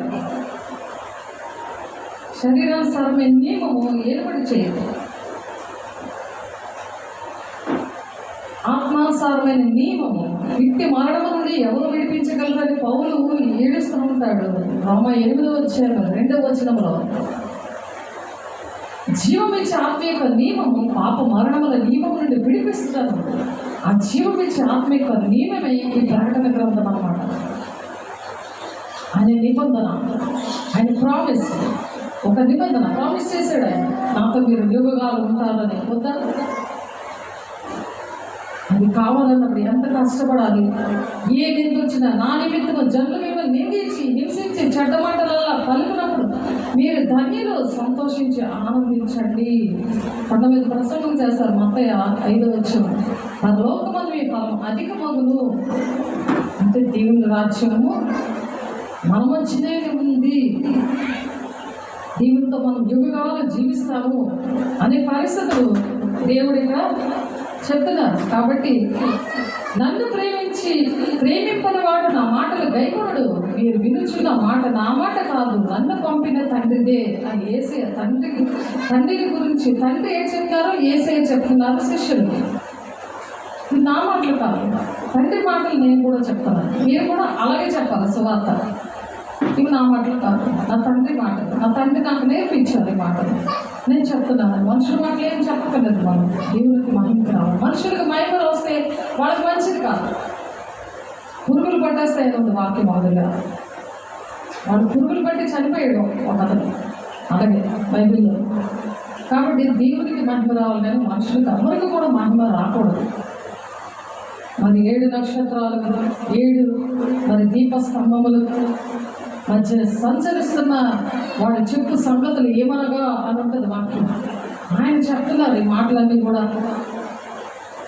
కాబట్టి ఆ మాటలు నావి కాదు, నా తండ్రివి అని వేసి అంత దీనంగా తగ్గించుకొని చెప్తున్నారు. మనకు వచ్చినట్టు మనం ఏమి అహంకారం చూపించుకోవడం. ఇప్పుడు దీన మనసు మరి దీన మనసు కలవారు ధన్యులు, వారి దేవుని రాజ్యాన్ని స్వతంత్రించి పొందురు అని వాక్యం. దేవుని రాజ్యం మనం స్వతంత్రించుకోవాలంటే దీనంగా ఉండాలి. మన అలాగే దీన మనసులో నేను నివసిస్తున్నాను అన్నది 57 వచ్చింది. మహోన్నతమైన స్థలంలో నేను నివసించినప్పటికీ కూడా ఎవరైతే దీన మనసు కలిగి ఉంటారో వాళ్ళ హృదయాల్లో నేను నివసిస్తున్నాను అంటున్నారు. అన్నప్పుడు దీన మనసుతోనే దేవుని బిడ్డలకి ప్రకటించగలిగి ఉండాలి. ప్రకటన 10వ అధ్యాయము 7వ వచనంలో 7వ దూత పలుకు దినములలో అతడు బోధబోచుండగా దేవుడు తన దాసులకు ప్రవక్తలకు తెలిపిన సువార్త ప్రకారము దేవుని మర్మము సమాప్తమగునని చెప్పాను. ఈ విషయాలు కూడా సువార్త అనేది దేవుని మర్మాలని సమాప్తమవునే కాలం వస్తుంది. అంతటా పరలోకం నుండి నేను విన్న స్వరం మరలా నాతో మాట్లాడించు, నీవు వెళ్ళి సముద్రం మీదను భూమి మీదను నిలిచి ఉన్న ఆ దూత చేతిలో విప్పబడి ఉన్న ఆ చిన్న పుస్తకము తీసుకొనమని చెప్పుకుంటే వింటిని. ఆ పుస్తకము తీసుకొని ఏం చేశారు? నేను ఆ దూత ఎందుకు వెళ్ళి ఆ చిన్న పుస్తకం నాకేమని అడుగగా ఆయన దాన్ని తీసుకొని తినివేయము, అది నీ కడుపునకు చేరువని కానీ నీ నోటికి తేరువనే మధురంగా ఉంటుంది. ఆ విప్పబడిన వాక్యము తింటే, ఇప్పుడు మనం తింటున్నాం కదా, ఆత్మక ఆహారం కదా అప్పుడు మనం తింటున్నది. ఇంక నేను తింటేసి వచ్చాము, అది భౌతికంగా ఉంది. ఆ తింటే తీగా ఉంది కానీ అది కడుపుకు చేదుగా ఉంటుంది. అంటే అది చేదు అంటే ఎవరైనా చెప్తే నమ్మరు, అంటే దేవుని పిల్లలు నమ్మరు, ఆ మర్మాలు నమ్మరు. కాబట్టి అది చేదుగా ఉంది అంటున్నారు. అంతటి నేను ఆ చిన్న పుస్తకము దూత చేతిలో నుండి తీసుకొని దాన్ని తినివేసింది. అది నా నోటికి తేనె మీద మధురముగా ఉండేది కానీ నేను దాన్ని తినివేసిన తర్వాత నా కడుపుకు చేదాయను. అప్పుడు వారు నీవు ప్రజలను గురించి, జనములను గురించి, ఆయా భాషలో మాట్లాడే వారి గురించి, అనేక మంది రాజుల గురించి మరలా ప్రవచింప నగర్చమని నాతో చెప్పేది. దేవుని ప్రజలు మళ్ళా ప్రవచించు అని చెప్తున్నారంట. ఏమన్నారు? ప్రజల గురించి, జనముల గురించి, ఆయా భాషలు మాట్లాడే వారి గురించి, అనేక మంది రాజుల గురించి నువ్వు మళ్ళా ప్రవచించు అంటున్నారు.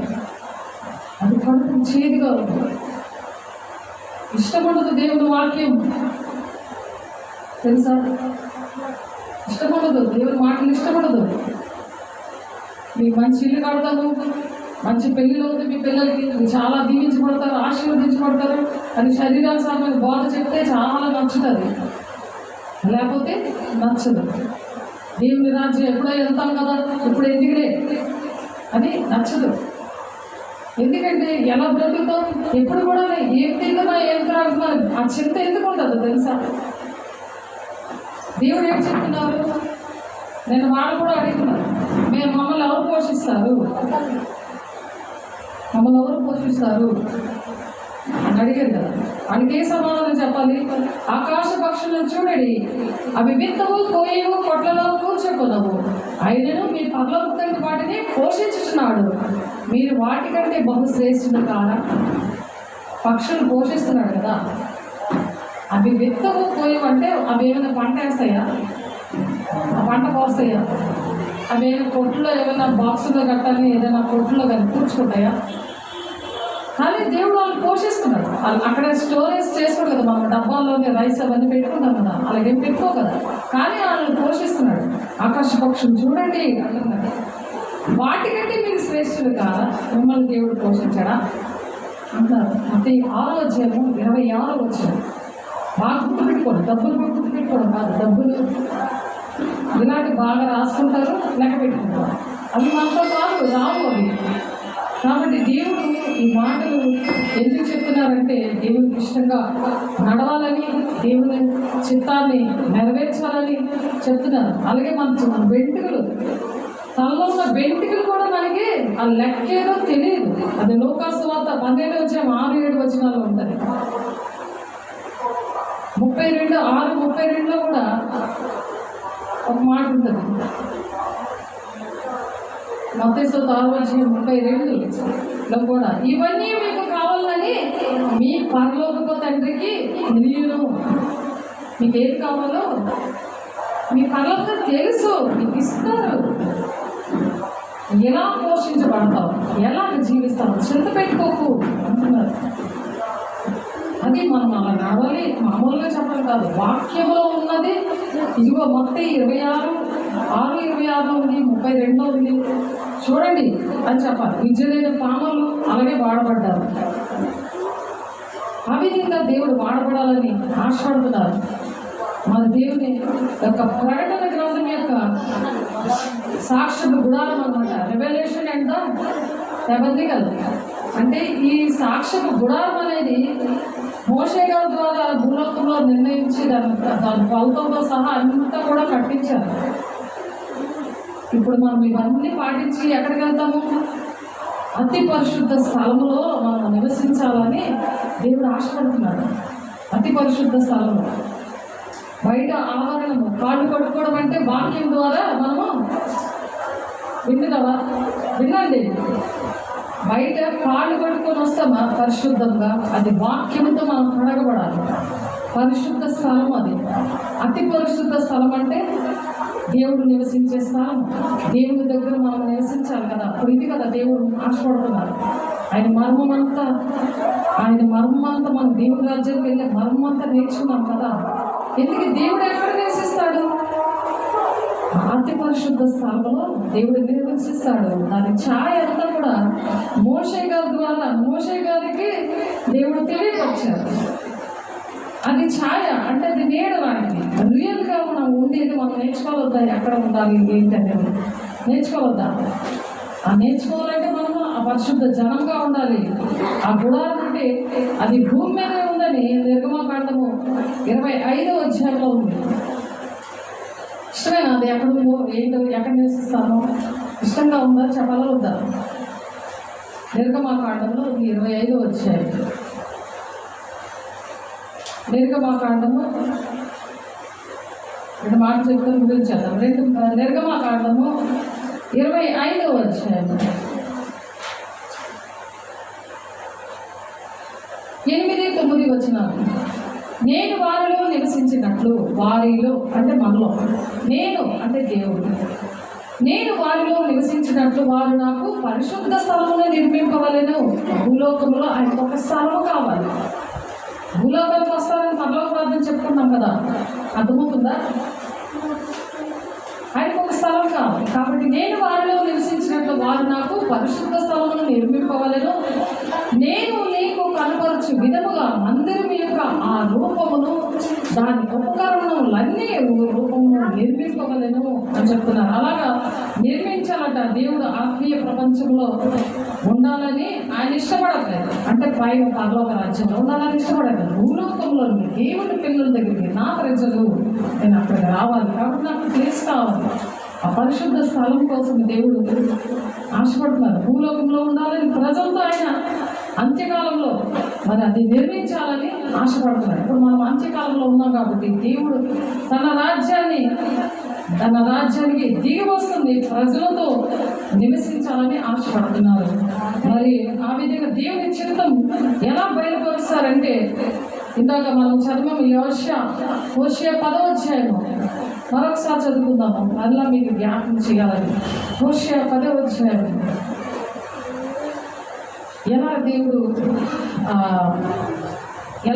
దేవుని చిత్తం ఎలా బయలుపరుస్తాడు అని అంటే, హోషేయ గ్రంథం 10వ అధ్యాయము 12వ అధ్యాయము 10వ వచనం. ప్రవక్తలతో నేను మాట్లాడి ఉన్నాను. ఈ విషయాలన్నీ ప్రవక్తలతో ప్రతి తరంలో కూడా ఆయన మాట్లాడున్నారు. ఆ ప్రవచనాలన్నీ కూడా నూతన నిబంధన అనే ప్రకటన గ్రంథంలో, ఆ ప్రవచన గ్రంథం అది, అందులో మర్మాలన్నీ కూడా పెట్టున్నారు. అది ప్రవక్తలతో నేను మాట్లాడినాను. ఈ విషయాలు విస్తారమైన దర్శనం నేను ఇచ్చి ఉన్నాను. మా దగ్గర అనేక పర్యాయాలు ప్రవక్తల ద్వారా మాట్లాడున్నాను. అనేక సార్లు నేను మాట్లాడి ఈ విషయాలన్నీ నేను చెప్తున్నాను అది ఇందాక చూస్తాను కదా మత్తయి సువార్త 13:34-35 వచనాలని. అలాగే భూమి పునాది వేయబడకముందే దేవుడు మర్మాలుగా ఉన్నాయని మనం నేర్చుకున్నాం. అలాగే ఇది మర్మంగా ఉంది అని వ్రాయబడింది, కానీ శిష్యులుగా మాత్రమే అనుగ్రహించారు, దేవుని పిల్లలకు మాత్రమే అనుగ్రహించాలని మత్తయి 13:10-11 మనం నేర్చుకున్నాం. ప్రజలకు మరి పరలోకం మీద పరలోకం భూమి మీద స్థాపించబడ్డానికి అది మర్మముగా అందుకనే పెట్టారు. కొత్త నిబంధన పాటించేవారు మాత్రమే ఈ రాజ్యంలో ప్రవేశిస్తారు. ఆ నిబంధన కట్టుబడితేనే ఈ రాజ్యంలో, భూలోకంలో దేవుడు కట్టబడిన ఆ రాజ్యంలో ప్రవేశిస్తారు. ఈ రాజ్యం ఎక్కడుందంటే ఎవరు భాగస్వాములుగా ఉంటారు. ప్రవచన గ్రంథంలోని ఈ శిష్యులకు కూడా అర్థం చేసుకోక మరి అడిగారు, ఉపమానంగా ఎందుకు మాట్లాడుతున్నా వేసేయాలి. కాబట్టి అది నెరవేర్పులోకి వచ్చినప్పుడే అది అర్థమవుతుంది. అది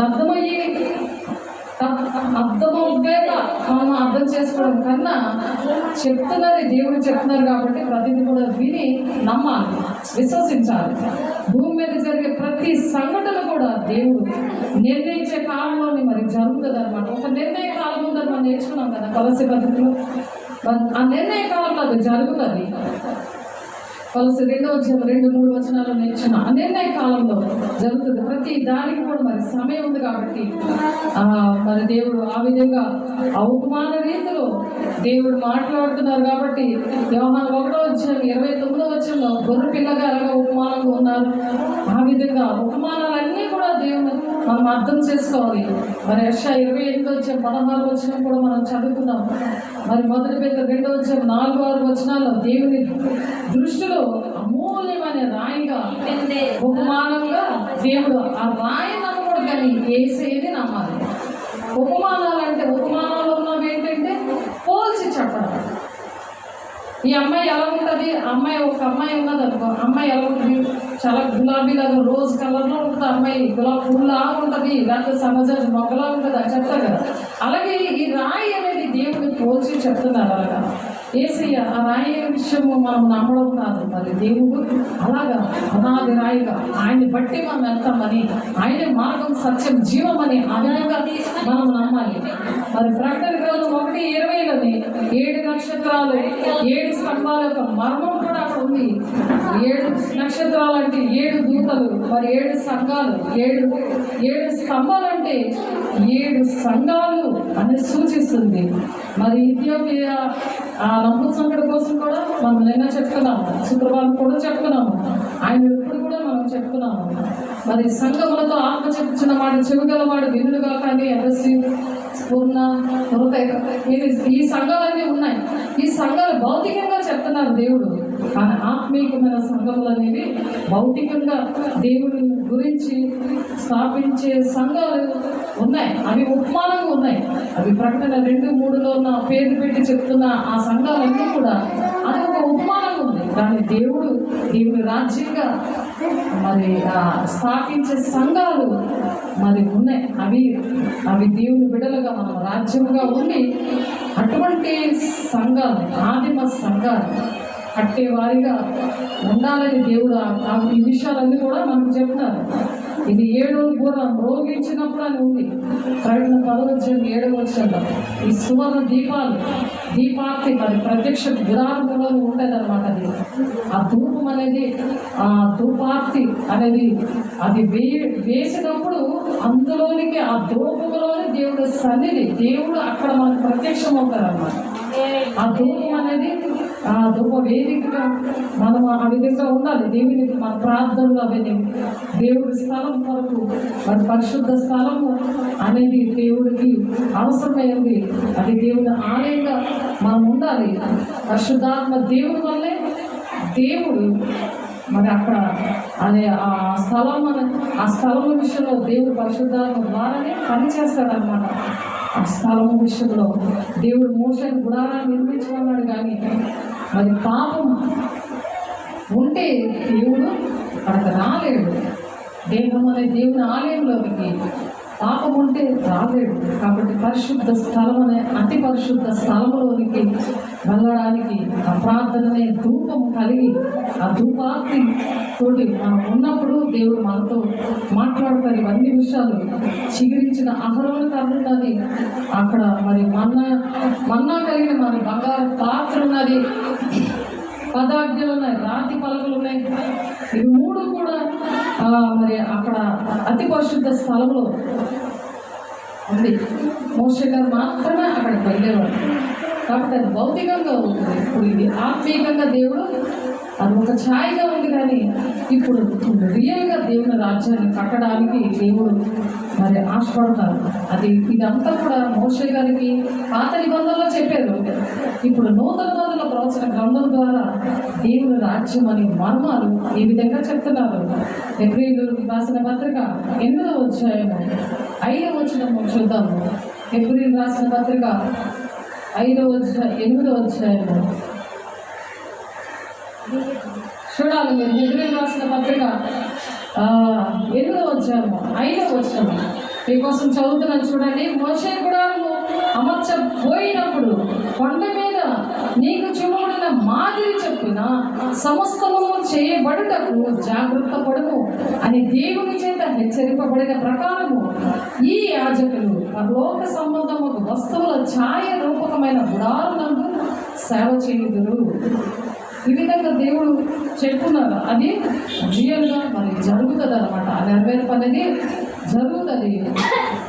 ధర్మశాస్త్రం రాబోచున్న మేలుల ఛాయ గలదే కానీ ఆ వస్తువుల నిజస్వరము గలది కాదు గనుక నిజస్వరూపము గలది కాదు గనుక ఆ యాజకులు ఏటేటా ఎడతెగకుండా అర్పించు ఒకటే విధమైన బలులు వాటిని తెచ్చి వారికి ఎన్నడూ సంపూర్ణ సిద్ధి కలుగు చేయలేనవు అని చెప్తున్నారు. హెబ్రీ రాసిన పత్రిక 10వ అధ్యాయము 1వ వచనంలో. కాబట్టి ఇది ఒక ఛాయలాగా దేవుడు మొదటి రాకడలో దేవుడు ఇది మోషే గారికి చెప్పారు. అది ఆ నిజ స్వరూపం అనేది ఈ అంచె దినాల్లో జరగబోతుంది. దానికోసం మనము సిద్ధపడడానికి ఈ మర్మాల దేవుడు మనకు బోధిస్తున్నారు. కాబట్టి ఎంతో మనం దేవుని దగ్గర మనం పరిశుద్ధత అనేది కలిగి ఉండాలి. అలా కలిగి ఉన్నప్పుడు దేవుడు ఆత్మీయ పరలోకము ఆ ప్రత్యక్ష గుడారం నిర్మించడానికి మనము దేవుని పిల్లలుగా మనము ఆ దేవుని ఆ సాక్ష్యపు గుడారం అది నెరవేర్పు విషయంలో సాక్ష్యపు గుడారము ప్రకటన గ్రంథంలో ఉంది. ఆ మాట ప్రకటన గ్రంథము 8-3-4 వచనాలకు సాక్ష్యం గుడారం కోసం ఉంది. అలాగే సంఖ్యాకాండం 17వ అధ్యాయము 7వ వచనంలో మోషే గుడారము అనే సాక్ష్యం గుడారం గురించి మన దేవుడు తెలియపరుస్తున్నారు. అలాగే మరి ఆ సాక్ష్యం గుడారం కోసము మరి అదే ప్రకటన గ్రంథం 12వ అధ్యాయము 1వ వచనము 1వ అధ్యాయము 12-20 వచనంలో కూడా అదే మాటలు ఉన్నాయి.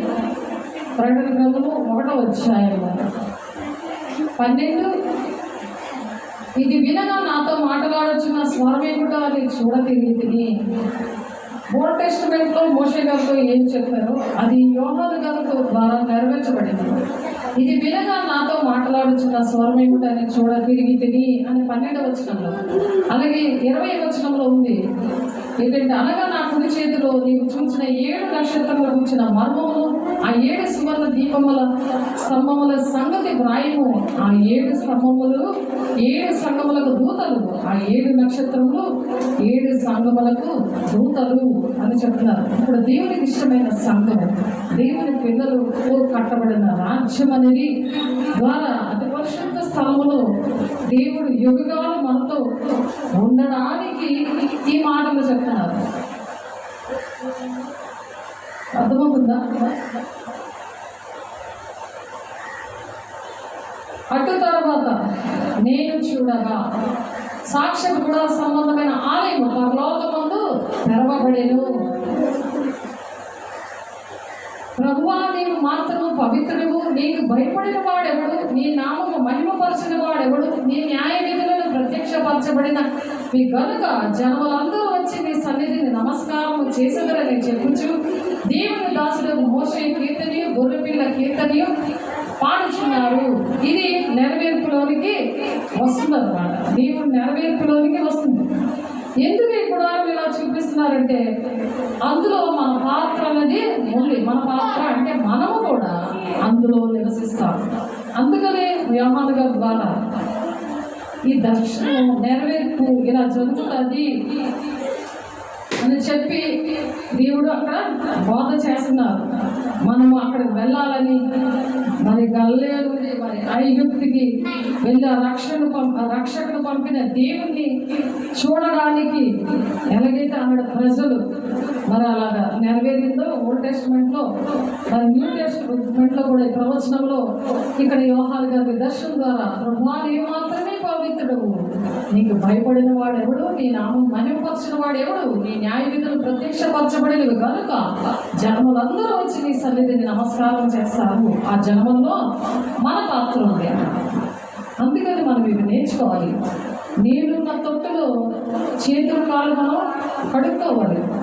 వాక్యము ఇప్పుడు ఈ మర్మములనేతో కూడిన ఈ వాక్యాన్ని మనం పరిశుద్ధపరచుకోవాలి. ఆ పరిశుద్ధత లేకుండా దేవుని రాజ్యాన్ని మనం చూడలేము, ప్రవేశించలేము. కాబట్టి ఈ వాక్యం అనే నీళ్ళతో కడుక్కోవాలి. అతి పరిశుద్ధ స్థలం ద్వారా మన పరిశుద్ధ స్థలము నుండి అతి పరిశుద్ధ స్థలంలోనికి ఆ ధూపద్రవ్య పొగ ద్వారా ఆ పొగ మనం అదంతా ఆలయం అంతా కుమ్మరించినప్పుడు అప్పుడు దేవుడు చూడడానికి అక్కడ ప్రత్యక్షమవుతాడు. ఆ ప్రత్యక్షతలో మనం దేవునితో నివసించడానికి యుగాలు దేవునితో నివసించేది ఆ విధంగా నెరవేర్పులో జరుగుతుంది. అలా మనం జీవితాన్ని రక్షించుకొని అలా ఆయన వెంబడించాలని దేవుడి మాటలు చెప్తున్నారు. ఒకటి దేవుడిని విశ్వసించాలి, మనం దేవుడితో యుగాలు ఉంటామని. రెండు, జీవితాన్ని మనం రక్షించాలి, దేవుడు మనల్ని రక్షించాలి కాబట్టి ఆయన ఈ విధంగా వెంబడించాలి. ఏదో శరీరానుసారంగా మన రాజ్యాలు కట్టుకోవడానికి కాదు, దేవుని రాజ్యం కట్టి దేవుని ఇంటిలో మన భూలోకంలోనే దేవుని రాజ్యం కట్టబడుతుంది. కాబట్టి దాన్ని ఏ విధంగా దేవుడు ఆ ఛాయ అనేది మోషే గారికి చెప్పారు, అది రియల్గా అది నెరవేర్పు జరగడానికి మనం సిద్ధంగా ఉండాలి. దేవుని రాజ్యంగా ఉండి నేను చెప్పిన వాటిని బట్టి మీరు పవిత్రులు అంటున్నాడు యోహాను గారు 15:3. కాబట్టి మొదటి మార్గం ఏంటి? మొదటి మర్మము 7 దీపస్తంభాలు. మరి గుడారంలోకి వెళ్ళి అతి పరిశుద్ధ స్థానానికి వెళ్ళడానికి మనం కలిసి ప్రవేశించడానికి అక్కడ తెర లేదు. వేసి ఆ తెర తీసేసాం కదా, చనిపోయినప్పుడు తెర కోసం మనం గుడ్ ఫ్రైడేలో చెప్పుకున్నాం కదా, ఆ తెర తీసివేయబడింది. కాబట్టి ఇన్నాళ్ళు అయితే ఒక యాజకుడు మాత్రమే వెళ్ళేవాడు, సంవత్సరానికి ఒకసారి ఆ గుర్రె పిల్లలు వధించి. ఇప్పుడైతే అటువంటిది లేదు. యేసే మన కోసం ప్రాణం పెట్టారు, ఆ తెర చిరిగిపోయింది. అందుకని అతి పరిశుద్ధ స్థలానికి అందరూ ప్రవేశించగలరని దేవుడు ఇక్కడ చెప్తున్నారు. కొత్త నిబంధన మరి స్వకీయ ఆయన ఏం చెప్తున్నారు కొత్త నిబంధనలో? లేక 19వ అధ్యాయంలోని నూతన బంధం అదే ఓల్డ్ టెస్టిమెంట్లో దేవుడు ఏదైతే వాగ్దానం చేశారో స్వకీయ సామ్రాజ్యం అవుతారు, అసౌటైన ప్రజలు అవుతారు, దేవుని రాజ్యంగా కట్టబడతారంటే అది నెరవేర్పు అనేది ఇక్కడ ప్రకటన 21వ అధ్యాయం 1-3 వచనాల్లో 3-4 వచనాలు ఉన్నది. అది చదువుతున్నాను. దేవునితో మనం ఎలా నివసిస్తామో ఆ నెరవేర్పు అనేది ఇక్కడ ప్రకటన 21:3-4 వచనాల్లో ఉంది. అప్పుడు ఇదిగో దేవుని నివాసం మనుషులతో కూడా ఉన్నది. ఇది నెరవేర్పు జరగడానికి సిద్ధంగా ఉంది. అందుకని మనం తెలుసుకోవాలి. అప్పుడు ఇదిగో దేవుని నివాసము మనుషులతో కూడా ఉన్నది. ఆయన వారితో కాపురముండును, ఆయన ప్రజలైందురు. దేవుడు తానే వారి దేవుడై ఉండి వారికి తోడైండును. ఆయన వారి కన్నుల ప్రతి బాష్ప బిందువులు తుడిచివేయను. మరణమే ఉండదు, దుఃఖమైనను ఏడ్పైనను వేదనైనను ఇక ఉండదు. మొదటి సంగతులు గతించిపోయేనని సింహాసనంలో నుండి వచ్చిన గొప్ప స్వరము చెప్పుట వింటిని. సింహాసనం దగ్గర నుండి దేవుడు ఆత్మయ్య ఉన్నాడు. కాబట్టి మనం ఆయన ఆత్మతో సత్యముతో ఆరాధించినప్పుడు ఆ ధూప వేదిక ధూపార్పణం అంటే అదే. ఆ అప్పుడు దేవుడు ప్రత్యక్షమవుతాడు. అతి పరిశుద్ధ స్థలంలో ప్రజలందరూ కూడా, మనం ఎవరెవరికైతే మనం ఈ విషయాలు చెప్తామో ఆ ప్రజలందరూ కూడా అతి పరిశుద్ధ స్థలంలోనికి వస్తారని దాని వాక్యం చదువుతున్నాం. కాబట్టి దేవుడు మాటలు మనం కరెక్ట్గా బోధించాలి, ఆ విధంగా నడవాలి అని చెప్పి సంగతులన్నీ సంభవింపక ముందే నేను బోధిస్తున్నాను అని నేర్పిస్తున్నాను అని చెప్పి యోహాను గారు 14:29 చెప్పారు. మరి గాయకొనాలి, దాన్ని చదివి గైకొన్నవాడు ధన్యుడని మరి ప్రకటన 1:3 చెప్పారు. మనం అలా గైకుంటేనే మనం అతి పరిశుద్ధ స్థలంలో దేవునితో మనం నివసించగలము. ఆ ప్రకటన గ్రంథం నాశనం అంటే యుగాంతము అని అనుకొని ఆ యుగాంతం అనే బుక్స్ కూడా రాశారు తెలుసా. అది యుగాంతం కాదు అని భయపడిపోయి ఎవరో ప్రకటన గ్రంథాన్ని చదవడానికి, దాన్ని గైపడడానికి ధన్యులను ఉంటే భయపడిపోయి అలాగే సాతాను కూడా బోధ చేశారు. అలాగే 666 ముద్ర అనేది మరి బార్కోడ్ అని చెప్తారు. తప్పుడు బోధ అన్నమాట, దుష్టుడు చేసే బోధ. మరి దేవుడు చెప్తున్నది ఏంటి? దేవుడితో నివసించాలి, పరిశుద్ధంగా ఉండాలి, యుగకాల దేవుడితో ఉండాలి, ఆయన ఆశగా నెరవేర్చాలి. తండ్రి చిత్తం అది. మన పిల్లలతో అందరితో ఉండాలని మనం అలగాష్టపడతాం భౌతికంగా. అలాగే ఎవరు రారు, అది పరిశుద్ధంగా ఉంటే వస్తారు. వాళ్ళు పరిశుద్ధపరచుకోవాలి. మనం అందరూ కూడా పరిశుద్ధపరచుకొని అందరూ కూడా దేవుని రాజ్యంలో, దేవుని సన్నిధిలో, అతి పరిశుద్ధ స్థలంలో మనము దేవునితో ఉండాలని దేవుడు ఆశపడి అలాంటి భయముతో మనం ప్రకటిస్తున్న ఆ గ్రంథాన్ని దేవుడు ఎంతో సంతోషకరమైన విషయమా కాదా? యుగకాల దేవునితో ఉండే విషయాన్ని, భయపెట్టే విషయాన్ని దేవుడు ఏం చేస్తున్నారు? సంతోషపెట్టే విషయంగా దేవుడు చక్కగా ఈరోజు మాట్లాడాడు. అందులో బట్టి దేవుడికి ఎన్నో వందనాలు చెల్లించి మన తండ్రి ప్రభాన అని చెప్పుబడి దేవుడి రాజ్యం ప్రవేశించడు. కానీ తండ్రి చిత్తాన్ని నెరవేర్చువారే దేవుడి రాజ్యం ప్రవేశిస్తాడనే విషయము ఇదే. అది గమనించట్లేదు. స్వస్థతలు కోరుతున్నారు, నీ నామంలో దెయ్యములు వెళ్ళగలుగుతలేదా, అద్భుత కార్యాలు చేయలేదా అని సక్రమం చేయాలని కొంటే అంటున్నారు. మార్కు 16:20 ప్రకారం వాక్యం చెప్తుంటేనే ఆ దేవుడు అద్భుత కార్యాలు చేస్తానంటున్నారు, మహత్కార్యాలు చేస్తానంటున్నారు. కాబట్టి ఆయన ఏ కాలంలో ఏది చేయాలి అన్నీ కూడా ఆయన వశంలో ఉన్నాయని కానీ మన వశంలో లేవు. నా ద్వారా కూడా ఎన్నో దెయ్యాలు వెళ్ళగలుగుతారు దేవుడు. ఎన్నో అద్భుత కార్యాలు చేశారు. చెస్ట్ క్యాన్సర్ విడుదల వచ్చింది, గుండె నొప్పి ఉన్న వాళ్ళు విడుదల వచ్చారు. ఎంతమంది క్యాన్సర్ పేషెంట్లు ఇళ్ళలో, మరి ఇక్కడ 2 జరుగుంటే 2, మరి దేవుడు ఆ వైజాగ్లో 1, 99 అది అలాగే దేవుడు అలాగా స్వస్థత బలం ద్వారా దేవుడు వాడుతున్నారు. ఫోన్లోనే మరి జరిగిన నోట్లో నుంచే దెయ్యాలు మోకెళ్ళిపోయింది ఆ పౌలు గారిలో నుంచి. మరి ఎందుకంటే దేవుడు అటువంటి స్వస్థత కార్యాల కన్నా వాక్యం విన్నప్పుడయ్యే కొన్ని, అప్పుడు నాకు అర్థమైంది. ఇంట్లో పిల్లలే మరి వాక్యం ప్రకటిస్తున్నప్పుడే ఆమెకి క్యాన్సర్ పేషెంట్ వచ్చి చచ్చిపోయిన మనిషి దేవుడు హీలింగ్ ఇచ్చారు, స్వస్థత ఇచ్చారు. వాక్యం ద్వారానే ప్రార్థన చేయండి అనేసి విశ్వాసులందరూ అంటుంటే మరి ఆ రోజు ఏం చెప్పారు? వాక్యం నా దేవుడు నా నోట్లోంచి కలిగించాడు. వాక్యం విని నీకు స్వస్థత వస్తుందని. ఆ వాక్యం విన్న వెంటనే స్వస్థత వచ్చింది. అప్పుడు దేవుడు నాకు మార్కు 16:20 మాటలు చూడని చెప్పారు.